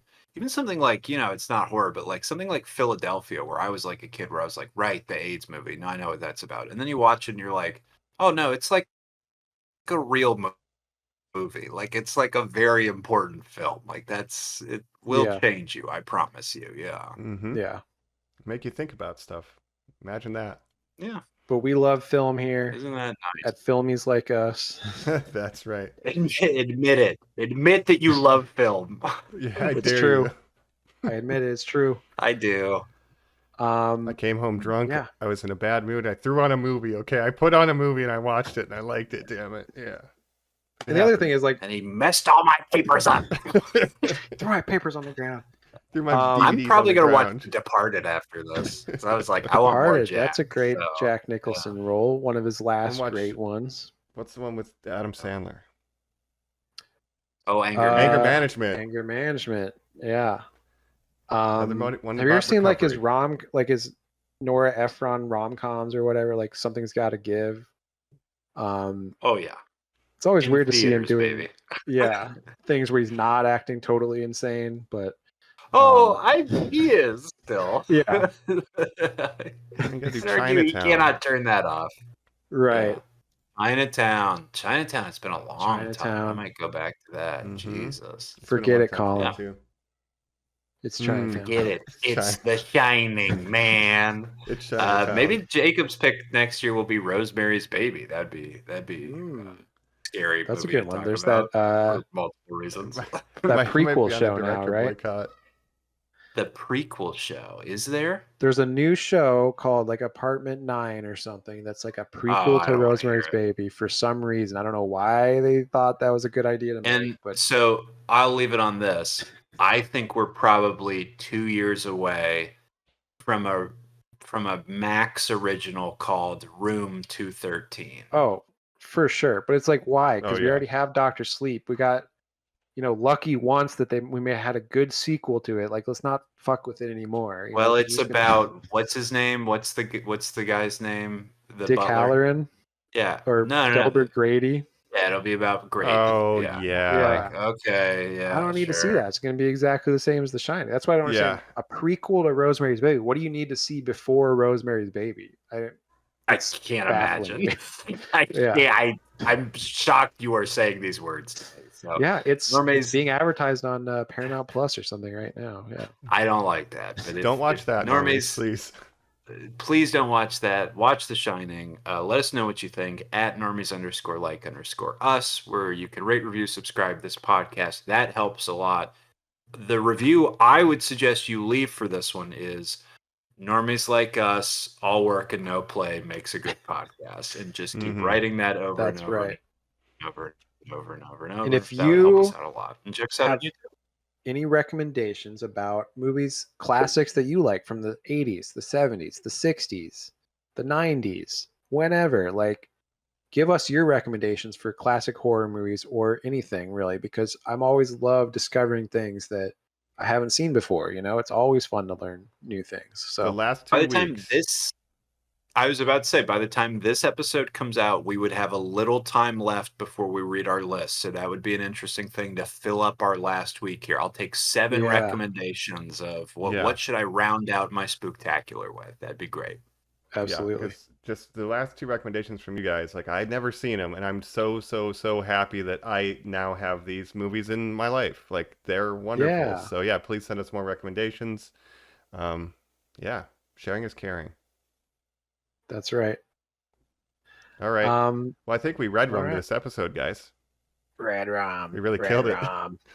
Gad Brock. What would you say? Podcast is backwards. Oh yeah, to sack Top. Dop. To sack Dop. Sack Dop. Dop. To Sack Sack Dop. Dop. Sack Dop. Hey Doc, how you doing? We've How'd been you your know my name is hosts. Doc? This is Scatman Colin. Come here, Doc. This is Mike Rum. This is Jake Torrance. See you later, normies. There's Jakey. Later. I like that. Bye, Norman. Bye. Bye.